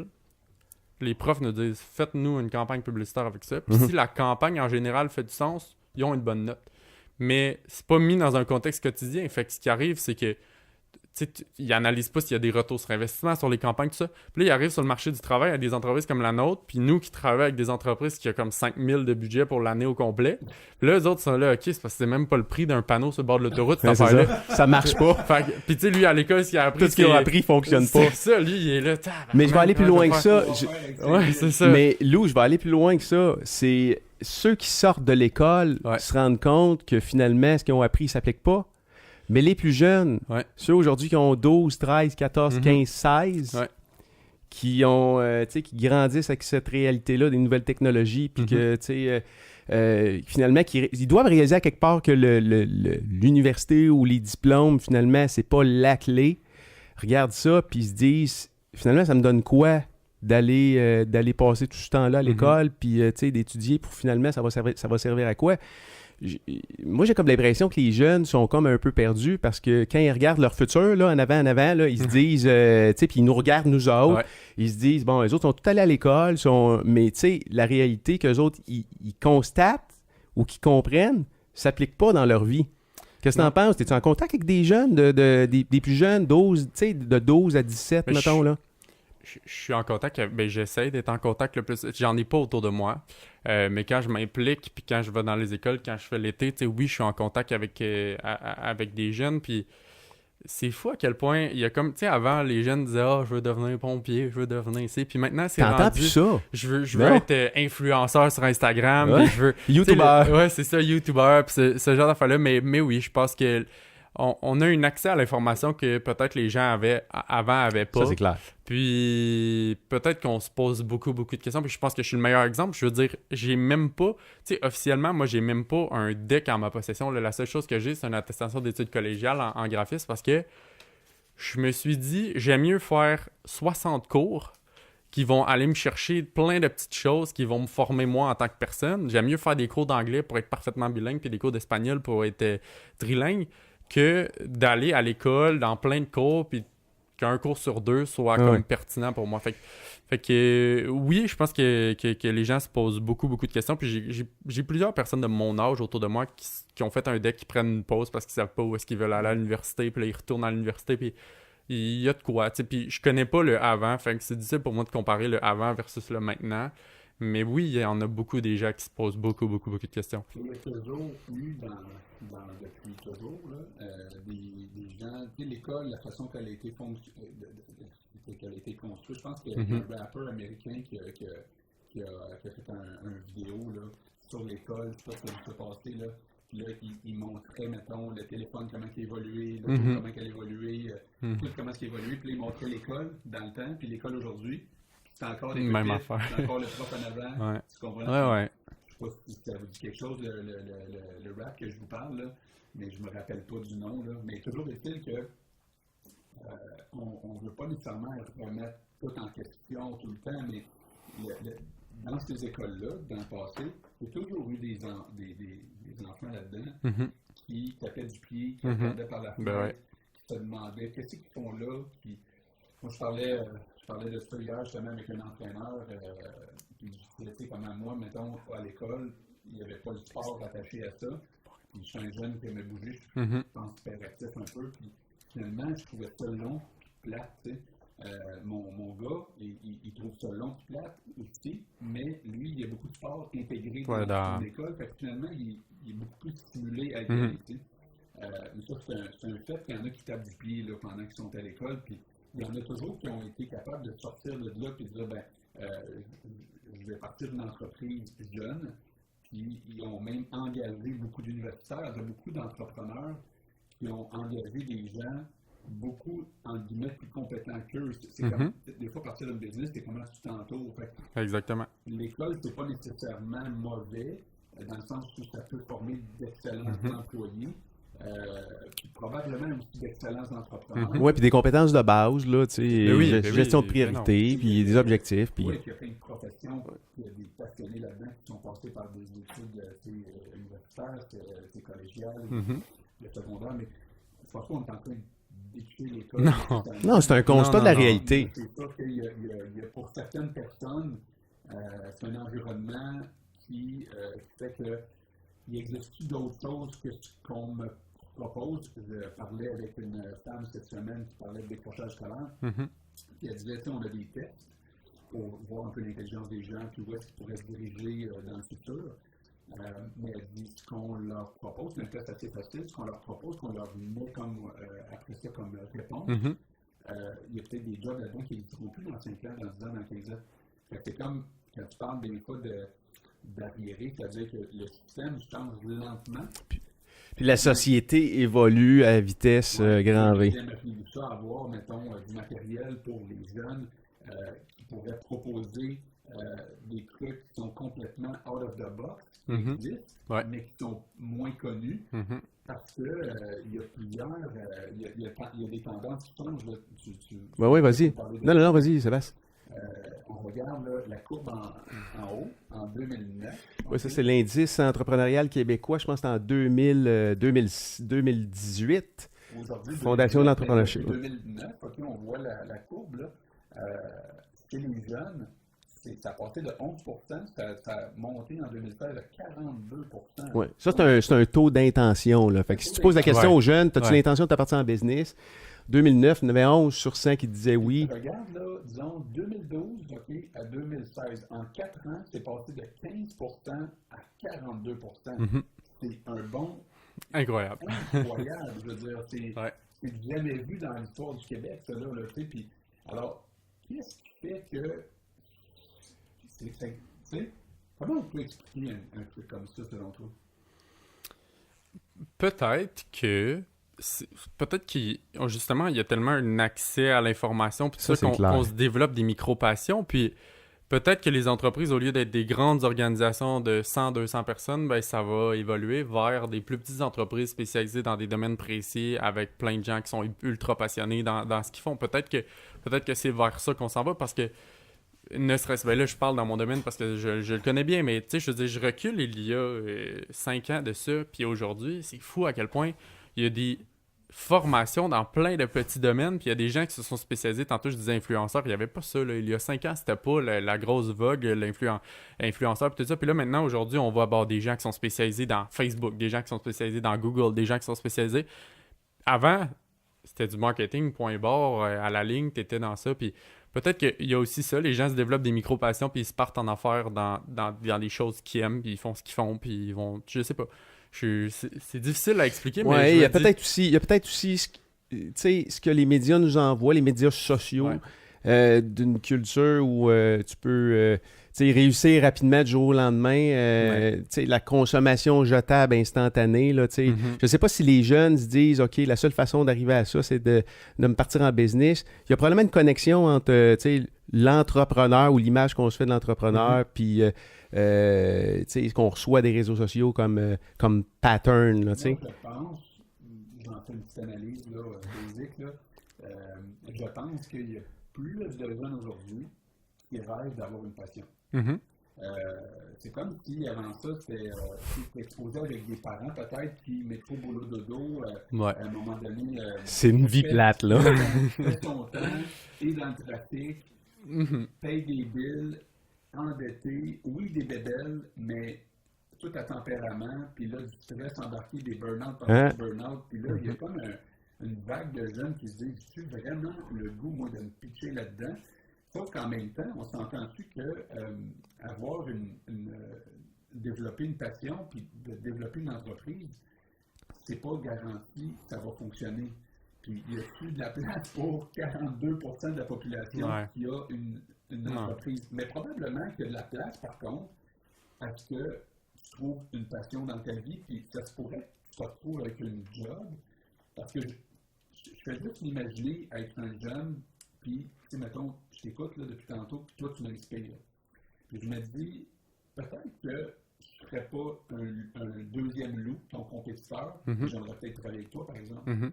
J'aimerais peut-être être dans ton équipe, Mhm. puis de te côtoyer plus souvent, puis là, de peut-être aller chercher plein d'outils, puis peut-être que moi, je partirai en affaires plus tard dans ma vie, ou peut-être jamais, peut-être je vais travailler pour toi, puis toi, tu vas Mhm. peut-être me donner des parts de ton entreprise à un Mhm. moment donné. Tu sais, je ne sais pas trop, j'ai comme l'impression que ce que ça veut dire, peut-être, c'est les jeunes disent peut-être il existe plein de façons aujourd'hui, comme tu disais, la technologie permet. Il y a beaucoup de gens, moi, qui je parle, je leur demande, aurais-tu pu faire ça, ce que tu fais là? Tu sais, j'ai un de mes chums qui est bouché, un autre, on parlait d'Alex là, qui est dans le café. Aurais-tu pu avoir, mettons, le succès que tu as là dans l'entreprise que tu as là avant, si les réseaux sociaux n'avaient pas existé, si la technologie n'avait pas été comme elle l'est aujourd'hui? La réponse est souvent non. Ben, probablement que non. Tu sais, c'est ça, c'est difficile honnêtement à dire oui ou non sur ce point-là. Mais tu sais, honnêtement, moi, quand j'ai parti, les réseaux sociaux faisaient même pas partie de mon affaire. Là. C'était... Non, Mais ça... ça l'a amené... Mais c'est sûr que ça l'a évolué. Puis encore aujourd'hui, moi, je suis pas... je suis pas très... Tu sais, l'entreprise, on n'est pas des spécialistes en réseaux sociaux, puis on veut pas s'en aller vers ça. Mais oui, tu sais, je sais qu'à un moment donné, il y a de l'influence à travers les réseaux sociaux aussi, puis peut-être que ça a eu des influences sur moi, puis sur plein de gens. Puis tu sais, je t'écoutais parler tantôt, puis ça, c'est quelque chose qui est important pour moi à l'intérieur de l'entreprise, c'est que je veux que chaque personne soit là, soit des micro-entrepreneurs aussi dans ce qu'ils font, parce que, tu sais, mettons, pour faire du pouce aussi sur ce que tu disais, les gens finissent l'école aujourd'hui, c'est facile de se partir en affaires. C'est quelqu'un qui finit un deck en intégration multimédia, c'est facile pour lui d'aller en ligne, il va sur le site du registraire, il dit « Ben moi, je veux une entreprise à mon nom, individuel, ça coûte 30$, il part ça, un mois plus tard, il y a une entreprise à son nom, puis il peut faire des sites web. Il y a la formation pour le faire, il se trouve du monde, il se fait référencer, puis voilà, le gars ou la fille a une entreprise qui est à son... Tu sais, elle a peut-être pas des aspirations à devenir le concepteur de web mondial le plus reconnu au monde, mais c'est facile de se partir en affaires. Puis avant, je pense qu'il n'y avait pas ce côté-là. C'était des processus, c'était peut-être plus long. Ça a été beaucoup allégé, puis on se rend compte peut-être que c'est plus facile qu'on pense de se dire on démarre en affaires. Mais il y a plusieurs types d'entrepreneurs, puis à tous les niveaux, je veux dire. C'est très local, mais en Ouais. même temps, tu peux être aussi mondial aujourd'hui. Il y a comme aussi un concept, là, avant ça, quand tu étais entrepreneur, tu te disais, bon, moi, je suis à Drummondville, mais tu es un entrepreneur de Drummondville. Oui. Aujourd'hui, tu peux être à Drummondville, Oui. tu faire affaire Oui, avec oui. toi. Oui, j'ai un de mes amis qui est actuellement en Thaïlande. Le gars est parti là-bas, ça fait 3 mois. Il a des clients au Québec, puis lui, il achète de la pub, il fait de la pub Facebook de là-bas. Ben oui. Ah, c'est trippant, là, tu sais. Je veux Je dire, pense à Pierre, là, un de mes amis qui a parti une application sur la méditation. Mhm. Lui, il habite à Longueuil. Sa femme est avec lui. Sa fille, maintenant, elle travaille avec lui. Il est tellement fier de sa fille. En plus, il m'en parlait. Mais tout ça pour dire que il est de chez eux, dans une maison. Ben oui. OK? Ses employés sont mondiaux. Mhm. Il envoie des contrats, là, je ne peux pas te dire où exactement, mais c'est des pays à travers le monde. Donc, les fuseaux horaires, c'est comme Il change. ça change. Puis son application, elle est parmi les meilleures applications au monde. Puis il utilise beaucoup la publicité, le marketing sur les réseaux pour se faire voir. Alors, c'est quelque chose qui. C'est ça, c'est des choses qui existent. Est-ce qu'on parle beaucoup de ce type de trucs-là? Par exemple, je ne sais pas, au secondaire, moi, j'ai des enfants au secondaire, fait que je leur pose souvent des questions sur qu'est-ce que tu veux faire dans la vie. Puis il y a des cours sur, comment ça s'appelle, les cours de choix de carrière. Puis est-ce que les profs qui sont là, parce que les profs, il faut dire une chose, s'il y a des gens passionnés dans la vie, c'est bien des profs. Si tu veux, ils ne sont peut-être pas tous égaux, là, mais ils sont tous pas égaux, par exemple. c'est ça. Est-ce que c'est une vocation? Oui, tu sais, je veux dire, à quelque part, c'est toute une job là, d'enseigner du monde, quand tu disais d'être motivé dans une classe ou pas, là, mais pas les autres, ils vont te rendre devant eux, puis ils sont pas tous non, d'être là. Méchant job, tu sais, on doit leur lever notre chapeau, sauf que, est-ce que eux, ils pourraient dire, ben moi, j'aimerais bien ça, faire ça, sauf que, je sais pas moi, la machine en arrière, parce que c'est une grosse machine d'enseignement, là, fait qu'il faut que j'enseigne ça. J'aimerais ça peut-être. Oui, ben c'est ça. Mais tu sais, je pense que j'ai 2 amis qui sont profs, tu sais, qui viennent de sortir de l'école, qui sont profs. Puis je trouve ça... Ben c'est... Dans un sens aussi, je pense que ça va changer avec les années, parce que tu vois, comme elle, une des profs, par exemple, elle écrit sur Facebook, puis elle dit « Hey, j'aimerais ça avoir des entrepreneurs, j'aimerais ça avoir du monde qui ont des jobs, puis qui viennent, comme, dans ma classe, parler de leur job, parler de ce qu'ils font, puis tout ça. » Puis je trouve ça le fun de voir ça parce qu'il y a une certaine latitude aussi au niveau des profs. Ils peuvent faire ce qu'ils veulent. Dans un cours de... C'est ça, ils peuvent... Tu sais, je veux dire, ils peuvent lier ce qu'ils veulent avec pas mal n'importe quelle matière. Là. Ils ont juste à être créatifs un peu, puis ils peuvent donner l'envie de plein de choses dans leur cours. Je pense juste que peut-être les profs qui ça fait longtemps qu'ils enseignent, ils n'ont pas été confrontés à cette réalité-là. C'est dur peut-être pour eux d'intégrer ça dans le cours, mais je pense que la nouvelle vague de profs qui va arriver va enseigner d'une manière totalement différente aussi. Je parlais de l'école alternative qui est beaucoup plus au primaire au Québec qu'au secondaire. Ouais. Moi, les enfants sont allés à l'école de Belchon à Laval, OK. l'école alternative aussi. crois énormément dans ce concept-là. Tu disais que ça t'a aidé à te développer. Ouais. C'est pas des écoles très connues. Honnêtement, Non. cette école-là, ils se sont battus pour Ouais. rester en vie. Ouais. Les parents s'impliquent là-dedans. Les profs sont, je dirais qu'ils ont des charges de travail des fois qui sont supérieures à des écoles standards. Mhm. Il semblait que les profs ailleurs, Ben, ils ont plus de charges, mais en même temps, je suis persuadé qu'ils sont plus heureux dans... Ils ont l'air, en tout cas. C'est ça. Je ne dis pas que c'est toujours facile, là, Non. mais ce que je veux dire, c'est que moi, j'ai vu, mettons, mon gars à sa première présentation, parce qu'il faut qu'il fasse un projet Ouais. pour qu'il présente. Puis, Ouais. moi, je suis un gars, j'étais poche au début, je pense que je me suis amélioré avec le temps dans les conférences. Puis, mais tout ça pour dire que j'ai une habilité à parler. Là, je le regardais faire à ses premières années primaires. Il devait pas être sur un super champion, là. Hein? Je l'encourage, qui était bon, mais j'étais comme wow. Puis à la fin, au cinquième, mettons, autour de 3-4 ans plus tard, 5 ans plus tard, je me regardais faire, à l'aise, pas regarder tes notes, contact avec les yeux, faire rire le monde, passer des messages, c'est super confortable. Ça l'aide encore aujourd'hui, mais tout ça pour dire que c'est une méchante belle genre d'école. Je me disais, comment ça se fait que il n'y a pas un virage en ce moment où on ne permettrait pas plus aux écoles de ressembler à ça? C'est un joke parce que je regarde les employeurs, la plupart là, disent, nous, on cherche ça, C'est ça. C'est exactement ce type d'école-là qui développe ça. T'en penses quoi? Ben, j'en pense que j'en pense quoi par rapport à quoi? Parler quoi? À l'école alternative ou le fait qu'il n'y a pas plus d'écoles qui sont comme ça? Ben, c'est comme si... Ouais, Non, mais c'est comme si la main-d'œuvre était plus adaptée. Parce que ça sort d'un système qui est pas... Qui c'est une entreprise qui cherche du monde, qui disait... Ils vont créer leur propre cours. Oui, ben oui, c'est ça. Oui. Sur l'empathie, sur la créativité, sur la programmation, etc. Parce qu'ils disaient l'école traditionnelle ne l'enseigne pas. Fait que, dans une école alternative, par exemple, il y a plein de projets. Ben, je veux dire, c'est fou à quel point... C'est con, hein, mais tu sais, juste à l'école alternative, je veux dire, on s'est dit à un moment donné, on aimerait ça avoir des hirondelles dans la classe. Ben, crime, on a construit la cage. Après, le vendredi après-midi, on faisait de la cuisine ou on faisait ce qu'on voulait, puis on construisait des affaires. Puis ça a été ça tout le primaire. Ça a été, on fait des choses qui vont être concrètes dans la... Tu sais, je veux dire, veux pas, ça te confirme certaines choses. J'aime ça faire ça, j'aime moins ça faire ça, beaucoup plus que dans un cours de français. Ben, j'ai plus que trippé, puis j'ai été très déçu, parce que moi, quand je suis arrivé pour aller au secondaire, il n'y avait pas d'école alternative encore. Exact, c'est ça, il y en avait pas. Puis je suis rentré dans un mur quand je suis arrivé au secondaire, là, en secondaire 1, j'ai fait boum, aïe, ok, il y a un... J'ai eu de la misère à m'adapter. J'ai eu beaucoup de misère à m'adapter parce que j'étais comme tellement confronté à avoir une certaine liberté, puis à gérer, puis à être autonome, puis ok, ben j'ai ça à faire. Puis là, je suis rentré dans quelque chose de très, très, très, très, très structuré. Fait que j'ai eu comme un bon 6 mois d'adaptation au début. Après, bon, je me suis adapté, mais oui, je veux dire, j'ai trippé sur mon primaire bien plus que... Il y a des autres parents qui regardent des écoles alternatives, par exemple, qui disent « Pas sûr que mon enfant, moi, est prêt là-dedans », parce que souvent, je l'entends, ça, de dire il y a certains enfants qui vont aimer ça, il y en a d'autres qui ne parlent pas là-dedans. C'est peut-être vrai aussi, là. Mais pourquoi dans un...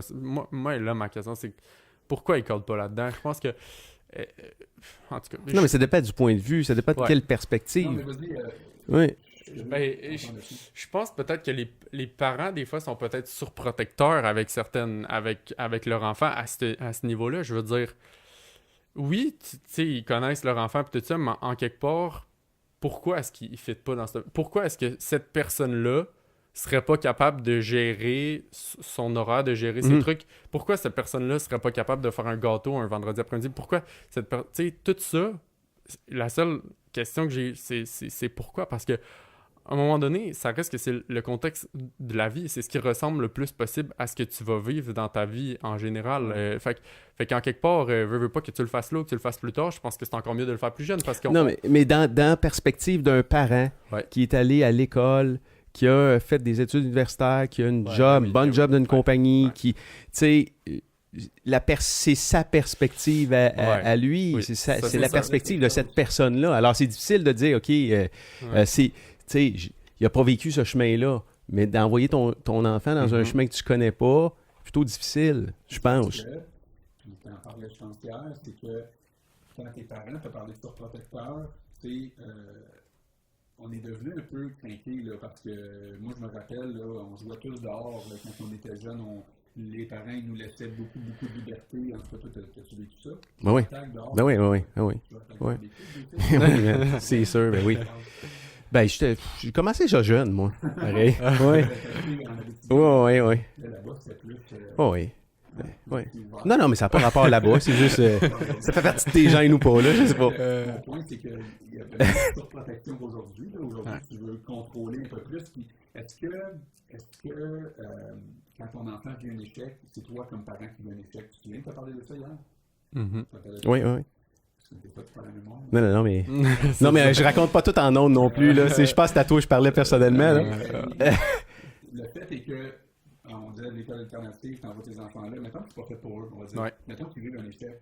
Ouais. C'est grave que ça, que ton enfant vive un échec. Ben non, mais je veux dire. Ça fait partie de la vie. Ça fait partie ça fait plus que partie de la vie, c'est la vie, je veux dire. Ah, oui, c'est ça.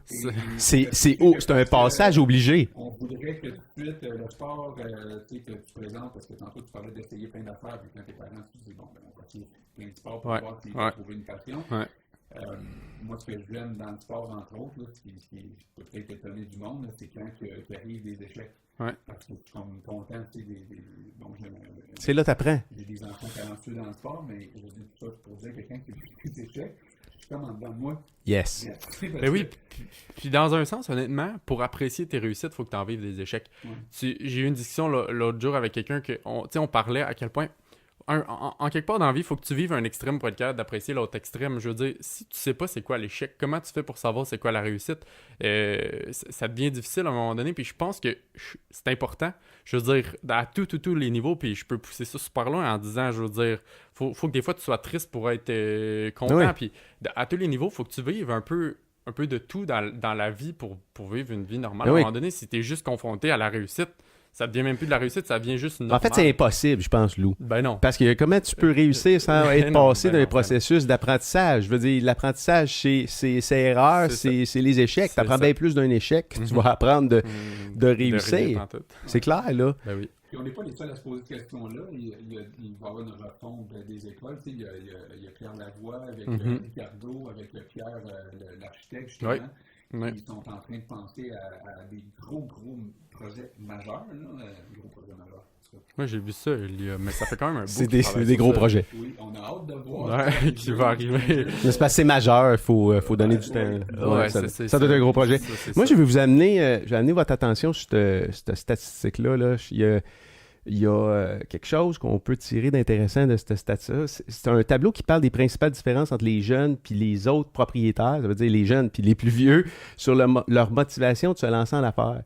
Puis si tu regardes ici, là, on dit... Attends un petit peu, je vais juste vous le replacer. J'aime moins ce tableau-là. Pourquoi? Je sais pas, je parlerai après, là, mais... OK. Surtout sur la... Voyons, j'ai de la misère Parce que là, attends un petit peu. Ça serait le fun d'avoir juste un écran au lieu de 4. Oui, c'est ça. Puis là, elle tombe dans le crack du milieu. La deuxième ligne, ici, ça dit là-dessus... je voulais faire quelque chose d'utile pour la société. Les jeunes, c'est 64%. Les autres, les plus vieux, c'est 45%. OK? Puis moi, j'ai une théorie par rapport à la définition du succès que, exemple, Sébastien, notre génération... on donnait au succès, puis les générations plus jeunes aujourd'hui. Tu sais, à notre époque, c'est drôle de dire ça de même, là, mais pour nous autres, moi, quand je rentrais sur le marché du travail, le succès était directement relié à ta maison, à ton char. Puis là, ben, pour être capable d'avoir accès à ça, tu as besoin d'une bonne job, il faut que tu payes tes billes. Puis, tu sais, bâtis ton crédit. Alors que pour les jeunes, aujourd'hui, le succès, je pense que plus vraiment rapport, a plus cette définition-là. Peut-être que pour les jeunes, aujourd'hui, la liberté, c'est peut-être plus un signe de succès. Mais quand tu regardes cette deuxième ligne-là qui dit que les jeunes, aujourd'hui, ils veulent faire quelque chose d'utile pour la société, c'est quasiment 20% de plus que les plus anciens comme critère d'importance dans leur décision de se lancer en business. Là. Alors que c'est pas... le premier en haut, c'est besoin d'avoir un revenu suffisant. Là, le point que je vais amener, c'est que je pense que cette définition-là du succès des jeunes, elle est très différente des générations plus vieilles. Je pense qu'on est vraiment à une époque où il y a un changement marqué par rapport à la définition du succès. T'en penses quoi? Ben oui, puis mais la seule chose que moi j'aime moins sur ça, c'est, tu sais, je veux gagner beaucoup d'argent, il y a quand même une grosse augmentation aussi. Ouais. Puis ça, j'en entends parler beaucoup aussi, puis quand je faisais les conférences dans les écoles, En fait, excuse-moi, Louis, Ouais. la première ligne, là, c'est ce qui est le marqué, revenu. c'est le besoin d'avoir un revenu suffisant pour Ouais. survivre. Ouais. Et ça aussi, ça veut dire quelque Ouais. chose. Ben Là, oui, c'est ça. on parle pas de gagner beaucoup d'argent. Non. Les jeunes, aujourd'hui, c'est 15% des plus anciens, ils veulent un revenu pour survivre. Mhm.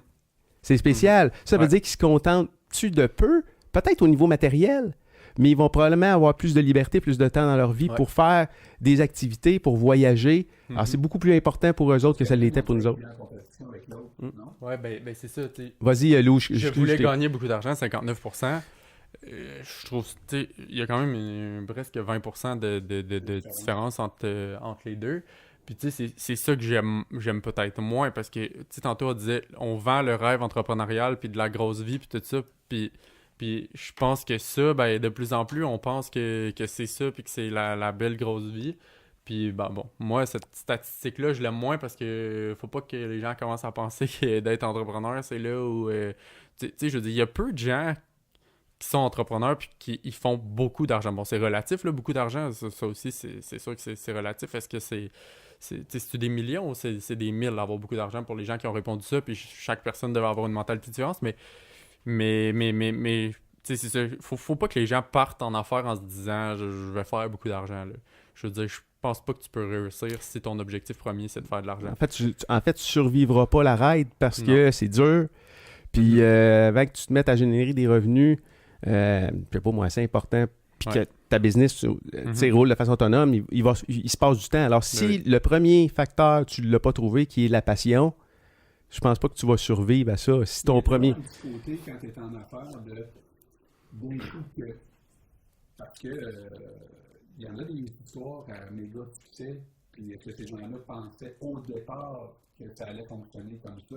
Mais mon point, c'est qu'on quand on parlait des profs qui ont été payés au même salaire, Ouais. le prof qui le fait un matin, il dit pas un matin, hey, ça se pourrait que je devienne de prof. Non. Tu sais, Ouais, ouais, je pourrais avoir une entreprise dans le tête, mais je veux Ouais. dire, en affaires, il y a toujours un petit côté que tu dis, ça pourrait devenir gros, mettons. Puis il faut. Tu sais.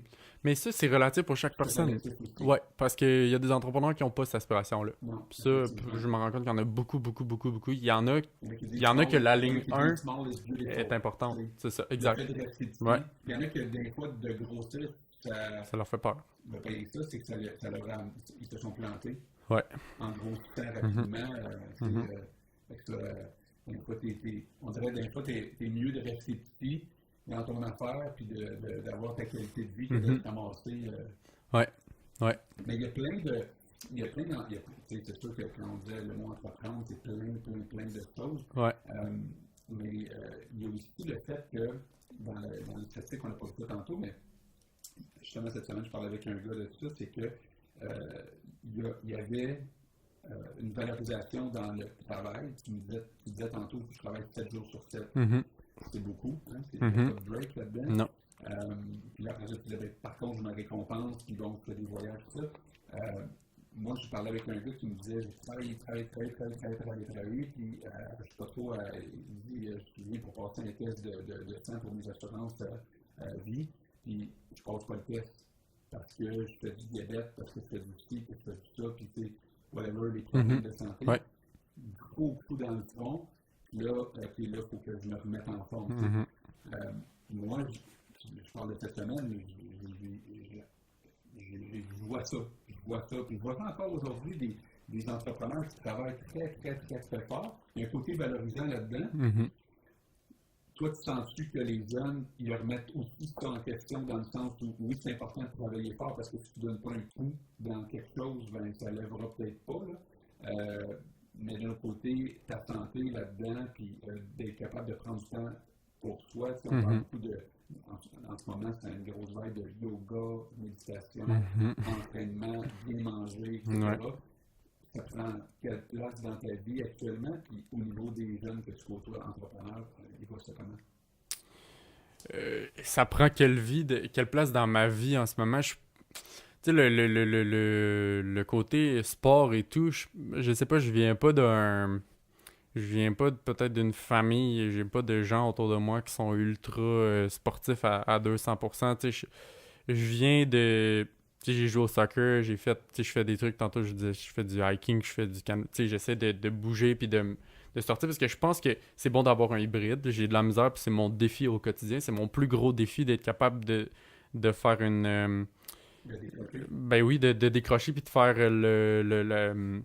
la coupure entre OK, maintenant, faut que je sorte. Puis C'est dur. c'est C'est comme un way of life, l'entrepreneuriat. C'est une façon de c'est une vivre. façon de vivre. C'est pas juste. Tu sais, je peux pas dire à 5 heures, OK, je ferme mon sel, puis j'ai 2 sels, puis l'autre, c'est pour personnel. Puis, tu sais, quand tu vois quelque chose, c'est ta business. Je veux dire, tu sais que chaque action que tu vas prendre va mener à des réussites ou à des échecs. Tu le sais, puis chaque réussite, chaque échec va avoir un impact direct sur ta propre vie à toi. Tu peux pas décider de dire « Oh, ben, pendant la semaine prochaine, moi, je suis malade, je ne rentre pas. » Tu sais très bien que la semaine, tu vas revenir, après, ça va être le chaos, puis tu vas manger la claque. Oui. Fait que t'es obligé de vivre dans ça, mais d'avoir une espèce de te dire à un moment donné, ben là, faut que je prenne une pause. Je pense qu'il faut être capable de cerner ses limites aussi dans tout ça. Ben, c'est difficile, honnêtement, c'est la chose que je trouve la plus difficile d'être capable de me dire, bon là, ok, j'en ai fait trop, j'ai besoin de prendre du recul, ou faut que je pousse parce que faut que j'aille encore plus loin. Puis c'est pour ça que cet été, j'ai découvert une passion de dire comme là, je m'en vais, je pars la fin de semaine. J'ai plus de réseau, j'ai plus rien, je décroche totalement. Tu vas où? Puis je reviens, je vais un peu partout. Moi, mais je suis pas quelqu'un qui aime la routine dans la vie, fait que c'est sûr que j'essaie de découvrir des nouvelles places. Puis c'est drôle, au Québec, puis ça a été mon point cet été, c'est que j'ai quand même pas mal voyagé, j'ai fait quand même plusieurs pays, puis je me suis rendu compte à un moment donné, je suis tombé sur Québec Original, ils ont fait une vidéo promotionnelle sur le Québec, là, qui ont mis ça un peu partout, puis j'ai fait, aïe, aïe, à quel point au Québec, on a des méchantes belles places, puis que j'ai jamais rien vu de tout ça. Tu t'en vas voir d'autres places ailleurs. Puis tu t'en vas voir, Cybele, tu t'en vas en aller au France, voir la Vietnam, Tour Eiffel, puis- tu t'en vas partout, voir plein d'affaires, puis t'es émerveillé devant ça, puis eux autres, ils trouvent ça bien ordinaire. Ouais. Puis quand ils viennent ici, ils capotent. Puis tu sais. nous autres, on est là, ben voyons donc, il n'y a rien qui est fou au Québec. Puis là, tu t'en vas... Les Européens, vous êtes plus nos CEPAC que les propres Québécois. Ben, mais exactement, puis tu sais, tu vas juste en Gaspésie, aïe aïe. Aïe aïe, tu vas à Charlevoix, aïe aïe. Tu sais, je veux dire, non, mais c'est fou à quel point on a des places qui sont complètement débiles, puis on sait même pas que ça existe. Et puis ça, je trouve ça, tu vois, ce côté-là avec les réseaux sociaux, je trouve ça le fun. Parce que on a des narcissies de ce monde, puis des blogueurs qui disent, ben moi, je vais aller visiter, je sais pas moi, une place en Gaspésie. Puis là, ben je sais pas si vous avez vu sur les réseaux sociaux cet été, il y a une rivière aux émeraudes en Gaspésie. Je sais pas si ça vous dit quelque chose. L'eau de cette rivière-là, elle est translucide, c'est de l'eau turquoise. C'est une rivière à saumon. C'est une rivière. C'est une rivière à saumon, non? Une rivière à saumon, mais c'est un endroit à Gaspésie, c'est perdu. Il faut que tu fasses comme 12 km dans le bois pour te rendre là. Ah. Puis t'arrives dans une place, c'est un terrain privé qui est peut-être devenu public. Puis tu vois, ça s'est passé le mot cet été. Et il y a 2 ans, il n'y avait pas un chat là. Là, c'est Puis là, bondé. je suis allé là, je suis pas resté longtemps parce qu'il y avait trop de monde pour moi, là, mais il y avait comme 300 personnes qui étaient là, autour de la rivière, il n'y a même pas de plage, il n'y a rien, tu marches dans le bois, puis finalement, tu vas à cette place-là, puis c'est fou à quel point l'eau est incroyable. Il y a plein de petits bijoux comme ça qu'on a un peu partout au Québec, puis là, ben, les mots se passent, puis là, le monde va voir ça. Puis... Qu'est-ce qui est cool dans ce que tu dis là, c'est que il y a plein de facteurs, j'imagine, qui jouent en cette faveur-là, mais on parlait des écrans tantôt. On est beaucoup dans les écrans. Je pense que ça a du bon, comme tu viens de dire, ça a du mauvais aussi, parce qu'à un moment donné, on fait comme « Wow! Il faut que je sorte là, puis il faut que je vois du monde. » Ton corps te le dit. Oui. Le fait d'aller dans des régions comme ça, ça fait découvrir. Puis là, ce que ça fait aussi, c'est que ça fait que des entreprises dans les régions qui démarrent, des microbrasseries un peu partout, des bons petits pubs un peu partout, j'ai été, moi, dans une place à l'Anse-Saint-Jean, qui est au lac Saint-Jean récemment, qui est le Mont-Édouard. Puis, écoute, il y avait un petit bar là, c'est le nightlife, là, c'était comme, wow, c'est débile. Puis là, on arrive dans un restaurant, puis la femme était surprise de voir qu'il y avait autant de monde que ça. Fait que là, excusez-moi, je suis tout seul. Normalement, on devrait être 2, 3, tout ça. le monde commence dans ces régions-là, je pense, là, pas partout, mais d'être surpris de la vague qui s'en vient. Puis Ouais. là, c'est comme là, il faut qu'ils s'ajustent, eux autres-là, parce qu'ils se disent, hey, l'année prochaine, ça se pourrait qu'il y en ait encore plus. Ben oui, non, mais c'est ça, c'est sûr. Moi, je pense que ça va arriver parce que la vitesse à laquelle la technologie est rentrée dans nos vies a des conséquences, a eu des conséquences, va en avoir des conséquences positives, négatives. Les conséquences négatives, notre corps, à un moment donné, il nous dit, OK, sors de là, enlève tout ton écran, sors dehors. Je pense que ça va être bon pour le tourisme parce qu'on va se remettre à visiter, on va se remettre à aller voir les places autour de chez nous. C'est que les spots, comme tu disais, là, le spot où je suis allé, où il n'y avait pas de Wi-Fi. C'est rare. Ça nous a pris en famille une période d'adaptation. Ça va peut-être devenir un avantage concurrentiel de ne pas avoir accès de réseau, Wi-Fi. peut-être. Parce qu'il y a aussi le trip de dire voici où est-ce que je suis, puis de tout de suite envoyer Ouais, ça ça, sur Instagram ça, puis de c'est Facebook. Là. Ouais. Mais là, tu ne pouvais pas faire ça. Non. Il fallait que tu vives le moment présent Ouais. avec le monde qui était Ouais, là. ouais. Puis là, on retrouvait des valeurs, on retrouvait des trucs que peut-être on avait mis de côté. Puis moi, quand je suis revenu dans la société, là, quand là, on est sorti de la montagne, puis là, on a repris nos cellulaires, puis là, tout le monde dans le char était de même. Ben, Le conducteur, c'est là. sûr. Là, tu conduis le char, tu as tes enfants qui sont sur les écrans, tu fais comme, bon, là, on est revenu dans... Ouais. Il y a du réseau, on est revenu chez nous. On est revenu. On est revenu chez nous. Ouais. Lou, tantôt, tu m'as montré, j'ai mis une photo à l'écran, là, c'est une photo de ton local, de ton bureau. Ouais. Tu sais, c'est décoré très, très, très jeune. Là. Tu me parler de ton setup un peu? Ça fait combien de temps que vous êtes ouvert là-bas? Ça fait 2 semaines. OK. C'est même pas, tu sais, je veux dire, depuis ce temps-là, il y a encore eu plein de choses qui ont changé, mais, tu sais, on s'est pas mal promené dans la... Tu sais, à chaque année, à peu près, on a déménagé. Ça fait 6 ans qu'on existe, puis à chaque année, on est tout le temps en train de déménager parce qu'on essaie des places, puis là, finalement, on signe des baux d'1 an, puis là, on change, puis on change, puis on change. Puis là, ben, cette place-là, ce qui est cool avec ça, c'est qu'on a loué un local en se disant on va l'aménager à la Google Style. On va installer des espaces de travail où tout le monde est un peu... peut travailler d'où ils veulent, puis on peut... Tu sais, on est dans un domaine créatif où on a besoin des autres un peu pour build up un peu ce qu'on a à faire. On peut pas être dans notre isoloir puis travailler tout seul parce qu'on n'arrivera pas à Ça faire marche quelque pas. chose. Ça marche pas dans un cubicule. Là. Non, le genre d'entreprise.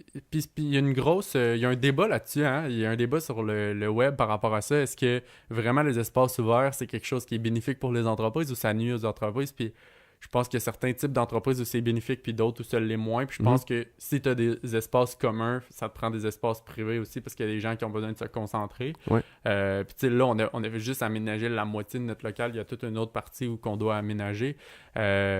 Mais c'est une balançoire. Il y a une balançoire dans le bureau. C'est une balançoire dans le bureau avec notre gazon puis nos... Tu sais, fait que c'est un peu ça qu'on... C'est quoi, t'enlèves tes bas? T'enlèves tes bas, genre? Tes bas, En février, t'enlèves tes bas, tu vas vivre une expérience gazon. C'est ça. Ouais, qu'est-ce que tu fais quand tu fais quoi là-dessus? Ben, c'est un espace de travail, puis ben non, tu sais, il y a la tablette, tout ça, on a nos laptops, on se promène, puis tu sais, personnellement, là, c'est mon espace de travail préféré, puis c'est devenu l'espace convoité, on se met en file d'attente pour aller, mais ouais, c'est ça, ouais, c'est ça, pour aller travailler là, puis non, mais c'est cool de pas travailler toujours assis devant un bureau, puis d'être comme ça. Fait que, puis tu sais, on l'a fait low budget, là, je veux dire, on n'y a pas été en se disant on investit 100 000 dans notre local non plus. L'objectif, c'était pas ça, c'était plus de se dire on va se créer des espaces de travail.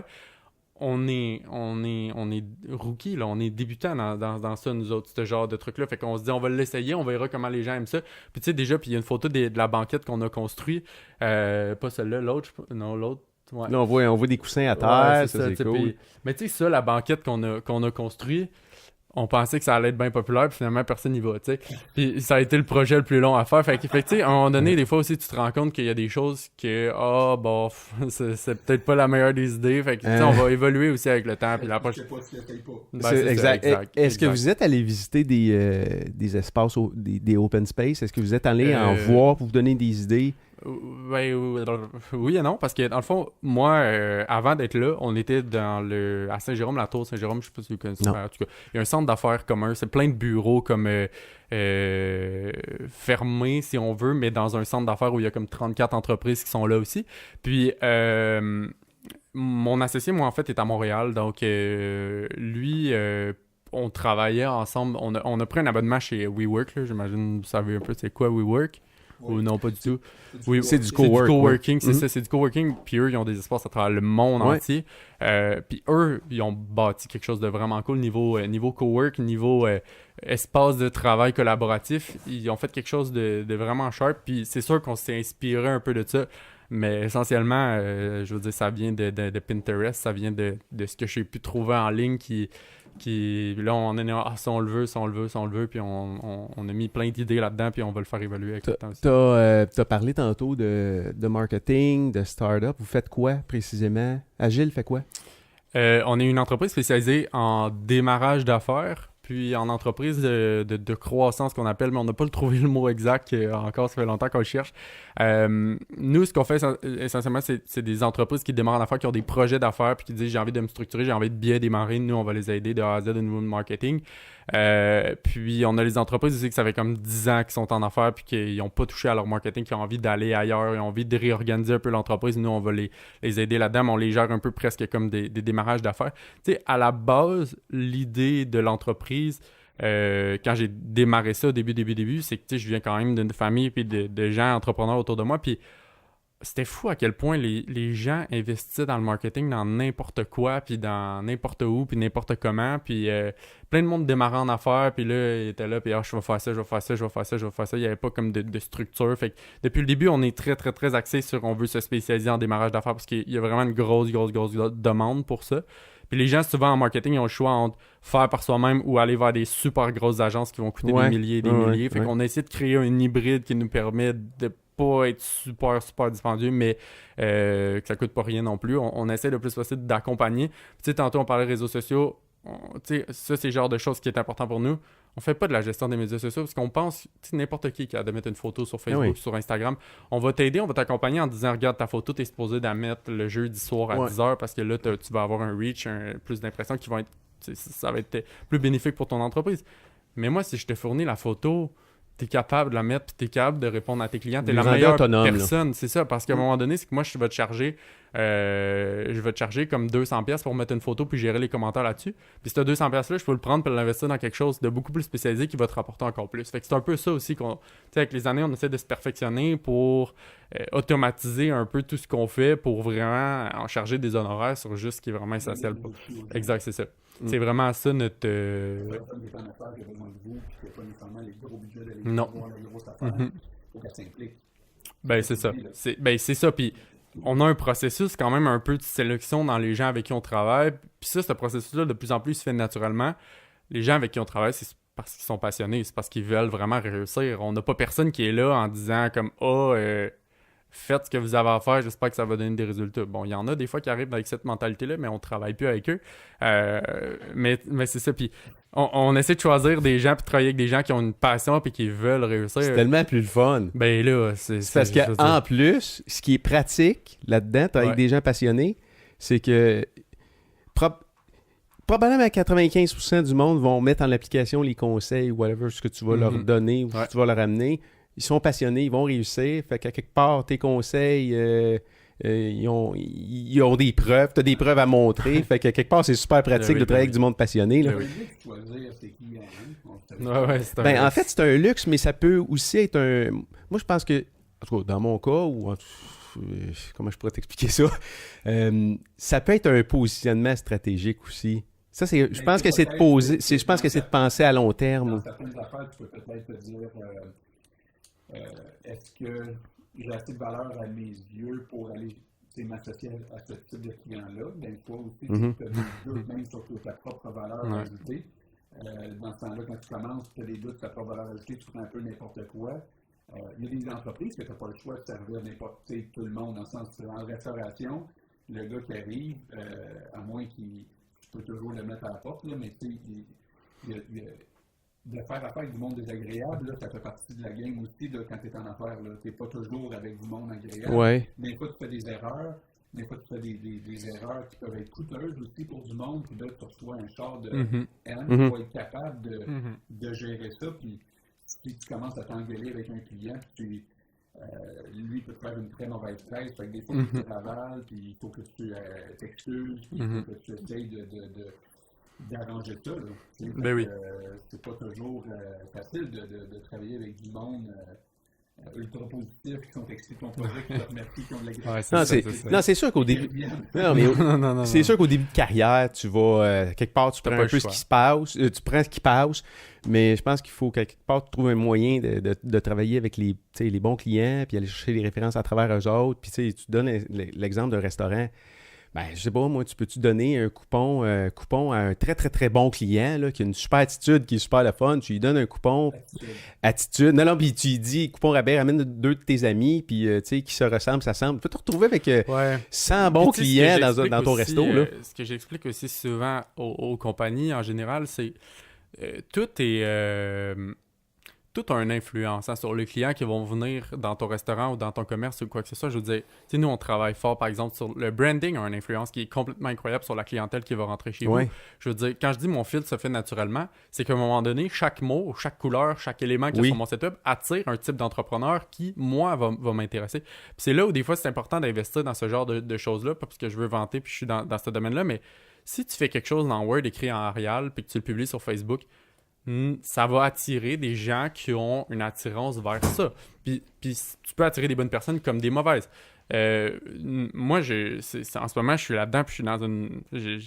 J'ai comme une petite passion qui se développe par rapport à ça, mais tout le cerveau humain, comment il réagit face aux couleurs, face à ce qu'il voit, Mhm. je trouve ça super pertinent parce que il y a des gens qui vont être vraiment attirés plus par le rouge que par le bleu.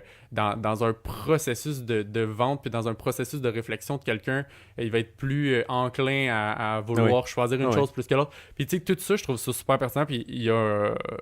c'est important pour une entreprise de au moins investir minimalement dans le branding de son entreprise parce que si tu mets les valeurs de qui tu es comme entrepreneur reflètent ton entreprise, c'est quoi? Puis après, ben, tu dis qui s'attire, ça semble, ou je sais pas c'est quoi l'expression, mais Ça semble se ressemble. bon, si ça semble, ça ressemble. Si ce que tu projettes, puis ce que tu dis, puis ce que tu fais te ressemble, tu vas attirer aussi des gens comme ça. J'attire quoi avec du Arial? Ben, Bold. ben, 12 points. Non, mais c'est ça, mais pense- Non, mais c'est quoi qui vient avec du Arial? Tu sais-tu, y a-tu un pattern ou... je pense que un exemple, on prend l'exemple du restaurant. Un restaurateur, il y a une différence. Je veux dire, tu verras pas une pub de Houston avec une feuille blanche écrit en Arial, rabais 15,95 samedi soir. Ils vont soigner leur image parce qu'ils veulent avoir des gens qui sont soignés dans leur restaurant. Par exemple, si tu vas dans une patate du coin, ben là, ça se peut qu'ils autres mettent moins d'argent là-dedans puis qu'ils soient plus sur « on va faire une feuille puis on va l'imprimer puis on va attaquer sur le babillard. » Et là, à ce moment-là, ça a l'apparence de quelque chose qui est un peu plus comme grand accès public. N'importe qui peut y aller. Puis si tu vas avoir de la cave puis y aller en jogging, ben vas-y en jogging si tu veux. Parce que de toute façon, nous autres, on s'en fout. On taque une feuille sur le mur. Puis je veux dire, le standard, c'est ça notre standard. Tu sais, tu te démontres un peu c'est quoi tes standards. Ben nous, c'est la feuille sur le babillard. Je veux dire que ça vaut la peine pour une entreprise de se questionner. Oui. Ben oui. Il n'y a pas de consulter des gens qui se questionnent encore plus parce que tu t'écoutes là, puis toi, tu pousses tu voles. Ouais, je sais. T'es un curieux, là. J'ai... Super curieux. Oui, beaucoup. Comment Beaucoup. le chalet fait partie de mon la quotidien. clientèle que tu vas attirer? Parce que quand on s'est rencontrés la dernière fois, Ouais. tu nous as parlé du chalet, puis c'était un concept on était un peu surpris. Super intéressant. Tu nous parler du concept? Le chalet, le temps file, puis je voulais Ouais, c'est ça, qu'on ait du temps pour parler de ça. Là. Ouais.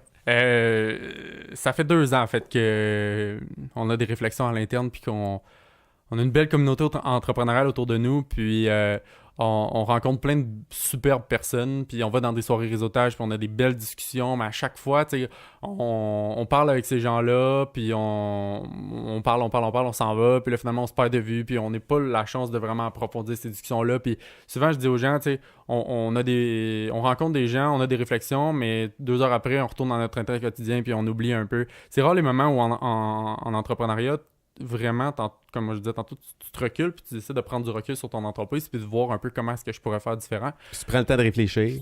C'est ça, de prendre le temps de réfléchir. Puis ça fait 2 ans qu'on essaie de penser à un espèce de concept de chalet entrepreneurial où on va pouvoir rassembler des entrepreneurs dans un chalet pendant une fin de semaine puis travailler avec eux à faire du co-développement. Il y a des gens qui ont vécu des choses qui pourraient être utiles à d'autres puis vice-versa. On veut en fait, le projet, c'est vraiment de prendre à peu près une quarantaine d'entrepreneurs, des mettre dans un chalet pendant une fin de semaine puis de leur faire vivre une expérience totalement immersive de l'entrepreneuriat. On a des conférenciers, des ateliers, toutes sortes de choses à l'intérieur de ce chalet-là qui vont leur permettre de prendre du recul puis de faire comme, OK, mon entreprise en ce moment, c'est quoi? Puis vers où je peux aller? Qu'est-ce que je peux faire différent? Est-ce qu'il y a d'autres personnes qui pourraient m'aider à voir peut-être d'un point de vue différent? Puis tu sais, c'est drôle qu'on parle de ça, mais l'image de marque, on fait un atelier sur l'image de marque où on va présenter aux gens leur image de marque sans leur nom d'entreprise, sans qu'il y ait d'éléments distinctifs qui font en sorte qu'on sait par exemple que c'est une école de langue ou un centre de karaté ou quoi que ce soit. Puis on va distribuer des cartes, puis on va demander aux gens c'est quoi leur perception face à cette entreprise-là. Vous pensez que c'est quoi, genre? Vous pensez c'est quoi? Puis on a hâte de voir les résultats par rapport à ça parce que on est convaincu qu'on va avoir des belles réponses, puis que les gens vont faire OK. C'est comme un sondage, mais c'est quoi l'opinion des autres? De perception. De perception. De voir comment est-ce que mon entreprise est perçue. Puis là, les gens vont peut-être se rendre compte que, il y a peut-être un problème de perception. Ouais. C'est peut-être pour ça que j'attire ce genre de personnes-là ou que mon entreprise est là en ce moment. Fait que c'est ça. On veut créer une espèce de famille pendant une fin de semaine C'est quoi dans les notre... âges? Qui va là? C'est des travailleurs autonomes, des entrepreneurs, des gens qui ont des employés? C'est un mélange? On vise des entreprises entre 1 et 3 ans d'expérience, des gens qui ont vécu des choses, ça c'est important pour nous, des gens qui ont une passion pour l'entrepreneuriat, mais il faut que tu aies vécu quelque chose, faut que tu sois prêt aussi à prendre du recul et à te mettre dans une perspective différente pour aller là. On veut pas exclure non plus les gens qui ça fait 6 mois, qui sont en affaires et qui ont envie d'y aller. Mais vraiment, le target, c'est des entrepreneurs qui ont une business. Au début, on se disait ça va être pas mal des travailleurs autonomes parce qu'ils ont besoin de briser cette solitude-là puis de rencontrer des gens. Mais finalement, à date, les inscriptions qu'on a, c'est vraiment que des entrepreneurs qui ont des entreprises avec des employés puis qui disent moi, j'ai envie de me reculer de tout ça puis de venir vivre l'expérience du chalet. Personne dans un chalet, il y a un chalet assez gros pour ça au Québec. Ouais. Oui. À Valmorin, le chalet, c'est un super beau chalet. En fait, c'est un chalet qui ne savait pas super longtemps que ça existe, mais il y a comme ça s'appelle le couvent. Okay. Il y a plusieurs ateliers qui se font là-bas, puis Les images c'est qu'on voit là, les vraies images en fait du chalet, donc c'est quand même assez grand, ça nous permet d'accueillir vraiment, la capacité maximum c'est 38, mais tu sais c'est les chambres, il y a des gens qui vont être en chambre privée, d'autres gens qui vont être en chambre plus commune, ça dépend là, de ce que la personne veut, puis il y a des équipes aussi qui se bâtissent, je parlais avec quelqu'un à la soirée réseautage justement il y a 2 jours, puis quelqu'un qui me dit on est en train de bâtir une équipe à Shawinigan, là, on s'est monté 4 entrepreneurs, puis on va réserver une chambre à 4, puis on va venir tout le monde ensemble. Fait que je trouve ça cool de voir ça, de voir qu'il y a du monde d'un peu partout qui se mettent ensemble, puis que là, ils disent on va venir vivre l'expérience ensemble, puis on va représenter notre ville ou notre région du Québec, parce que c'est ça qui est le fun. On a des gens partout au Québec qui sont intéressés en ce moment, c'est pas juste dans notre coin. Ouais, ben oui. Il y a une envie, puis il y a une volonté de vouloir le faire. Fait que Quel lac est dedans? Très, très, très, très bonne question. C'est le lac, comme tu dis, c'est à Valmorin. Ouais. Une belle place en crème, ça. Ouais. Très belle place. Faire si jamais tu as besoin de quelqu'un pour faire du fat bike avec ton monde, ou Ouais. faire découvrir du mountain bike, ou faire du ski-fond, ou ton gars. Ouais, le petit train du Nord passe juste à côté. Moi, je me suis entraîné souvent là avec les enfants. Il y a une place qui s'appelle le Far Hills, qui est un peu en haut, de toute beauté pour vrai. Puis je connais pas mal de spots. Je connais du monde qui habite là aussi, la propriétaire du Petit Poussé. Tu connais-tu la restaurant? Ouais, j'en ai entendu beaucoup parler. Oui, Carole, c'est le père en fille, c'est un entreprise familiale-là. Puis bonne place, tu as le goût de manger un gros déjeuner. Là, y a-tu une prochaine séance au chalet? Y a-tu des choses qui s'en viennent? Y a-tu des choses prévues? Là, c'est au mois de ça? mars. Non, mais ça va-tu rouler à tous les trimestres? Ouais, ben c'est l'objectif. Honnêtement, c'est l'objectif. Là, l'objectif dans les 2 prochaines années, là, c'est d'en faire 4 par année. Donc, 1 ou 3 mois à peu près. Là, le premier, 22, 23, 24 mars, thématique ajuste à boussole, prendre du recul sur son entreprise, tout ça. Chaque chalet va avoir une thématique différente. Oui, l'objectif, c'est d'en faire 1 ou 3 mois à peu près. Le prochain, on prévoit pour le mois d'août, là, à peu près. Celui du mois de mars? Oui, on dépasse un peu la moitié. Là. Okay, Donc, mais tu sais, c'est ça. Dans l'événementiel, souvent, ce qu'on voit, c'est que le monde sont intéressés, puis là, ils font pas le pas d'aller s'inscrire. Puis là, vois-tu, depuis qu'on est revenu de vacances des fêtes, là, on a eu comme pas mal d'inscriptions. Avant les fêtes, c'était un peu plus tranquille, mais oui, de plus en plus, ça se remplit, ça se book. Si les gens veulent booker, ils passent par où? Est-ce qu'ils peuvent communiquer avec toi par Oui. ta page Facebook, par La exemple? page Facebook d'Agile, sinon il y a un site web, c'est chaletagile.ca. Il y a toutes les formations, la programmation, toutes les conférences et les ateliers qui vont être là sont en ligne. Lou, tu es visiblement un jeune allumé. C'est rafraîchissant en tabarouette d'avoir ce genre de conversation avec un jeune homme de ton âge. Je sais pas ce que tu en penses, toi, Seb, mais on va sûrement se revoir dans le studio. Le temps, il file, c'est incroyable. Ça fait quasiment, il est 11h20, là, fait que ça fait quasiment, je sais pas trop, là, ça fait... La première fois qu'on t'a rencontré, on s'est reparlé de toi, on avait hâte de te rencontrer aujourd'hui. Pour te faire découvrir, parce que c'est une belle découverte pour nous, mais je pense qu'il y a beaucoup de gens qui vont écouter ça aujourd'hui qui vont dire « Wow, c'est stimulant » parce que, bon, dans toutes les générations, je me souviens quand j'étais plus jeune, les plus vieux disaient « Ah, les jeunes », puis des fois j'entends ça de mon groupe. On a tout le temps un petit côté moralisateur. Mais toi, tu nous en apprends aussi aujourd'hui. Puis ce que tu nous apprends, c'est que non seulement il y a plein de possibilités, mais quand on veut, on peut. C'est tout le temps le même. Quand on veut, on peut. Félicitations pour tout ce que tu fais. Moi, j'ai le goût de, je sais pas, Dan, là, je t'ai consulté. Hein, tu te consultais un matin là-dessus? Non. Ben, je sais pas sur quoi. On se dit plein d'affaires, nous autres, tout le temps. Cet organisme-là qui est On le fait. Dans le fond, on va exposer des jeunes passionnés à des plus jeunes. Et on a des ambassadeurs, que ce soit des artistes, que ce soit des sportifs. On a 2 ambassadeurs sportifs en ce moment, qui est Émile, qui est on a des artistes qui s'en viennent. On veut avoir des jeunes entrepreneurs aussi. Juste me permettre une parenthèse. Ces jeunes-là qui sont des ambassadeurs, à quelque part, on veut s'assurer que c'est des beaux modèles de jeunes pour la génération qui est encore plus jeune. Fait que, tu sais, à quelque part, entre 18 puis 30 ans, il y a des beaux modèles de jeunes pour la génération qui suit. Tu sais. La conférence avec Laurence, qui est une skieuse présentement. Oui, vendredi passé. C'est ça, puis elle est devenue ambassadrice pour On le fait. OK. Puis on avait le goût, puis tu n'es pas obligé de répondre oui ou non, mais on avait le goût de t'offrir un poste d'ambassadeur pour On le fait. Ben, ça me fait plaisir. Oui. Ben oui. En fait, on prendra le temps de se rasseoir pour que tu lises un peu le contrat, qu'est-ce que ça implique. Là. Mais on en a parlé aussi un peu la dernière fois, vous m'avez parlé quand même du projet, puis je veux dire, moi, ça me fait plaisir de m'impliquer dans ce genre de fondation-là, puis peu importe ce que ça implique, à un moment donné, j'imagine aussi que vous n'allez pas me demander 7 jours sur 7, 24 heures sur 24. Non, puis c'est toujours... ça va des deux sens, parce qu'avec nos ambassadeurs, on est présent avec eux autres, on les aide au niveau de leur carrière, on veut vraiment leur permettre de... En fait, on rouvre des portes aussi pour eux autres. Fait que c'est un peu... C'est un jeu qu'on joue à deux, là. Fait que... L'affaire, c'est toujours comme ça. Puis nous, ce qu'on conçoit, puis on est très contents. Le début de la conversation qui est orienté vers le communautaire, nous, c'est quelque chose c'est important pour nous autres. On s'était dit qu'on voulait mélanger le monde des affaires et le monde communautaire. Puis on a vraiment des idées complètement out of the box par rapport à ça présentement qui vont émerger là, cette année. Mais tout ça pour dire que quand tu nous as parlé de ça, on a vu la fierté qu'il y avait là-dedans, puis l'implication qu'il y avait avec les jeunes, puis l'implication que tu as dans les différentes sphères.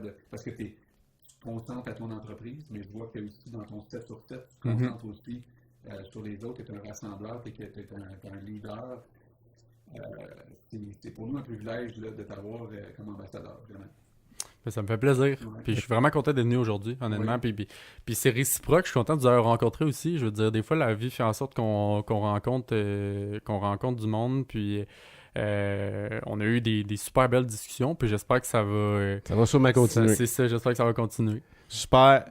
Merci tout le monde. Claudie à la régie. Encore une fois, elle est toujours à son poste. Et elle a un œil et un doigt incroyable. Alors, merci Claudie. On se laisse tout le monde. On se voit la semaine prochaine. Au prochain au nom, c'est vendredi. Puis youpi lundi bientôt. Merci. Salut.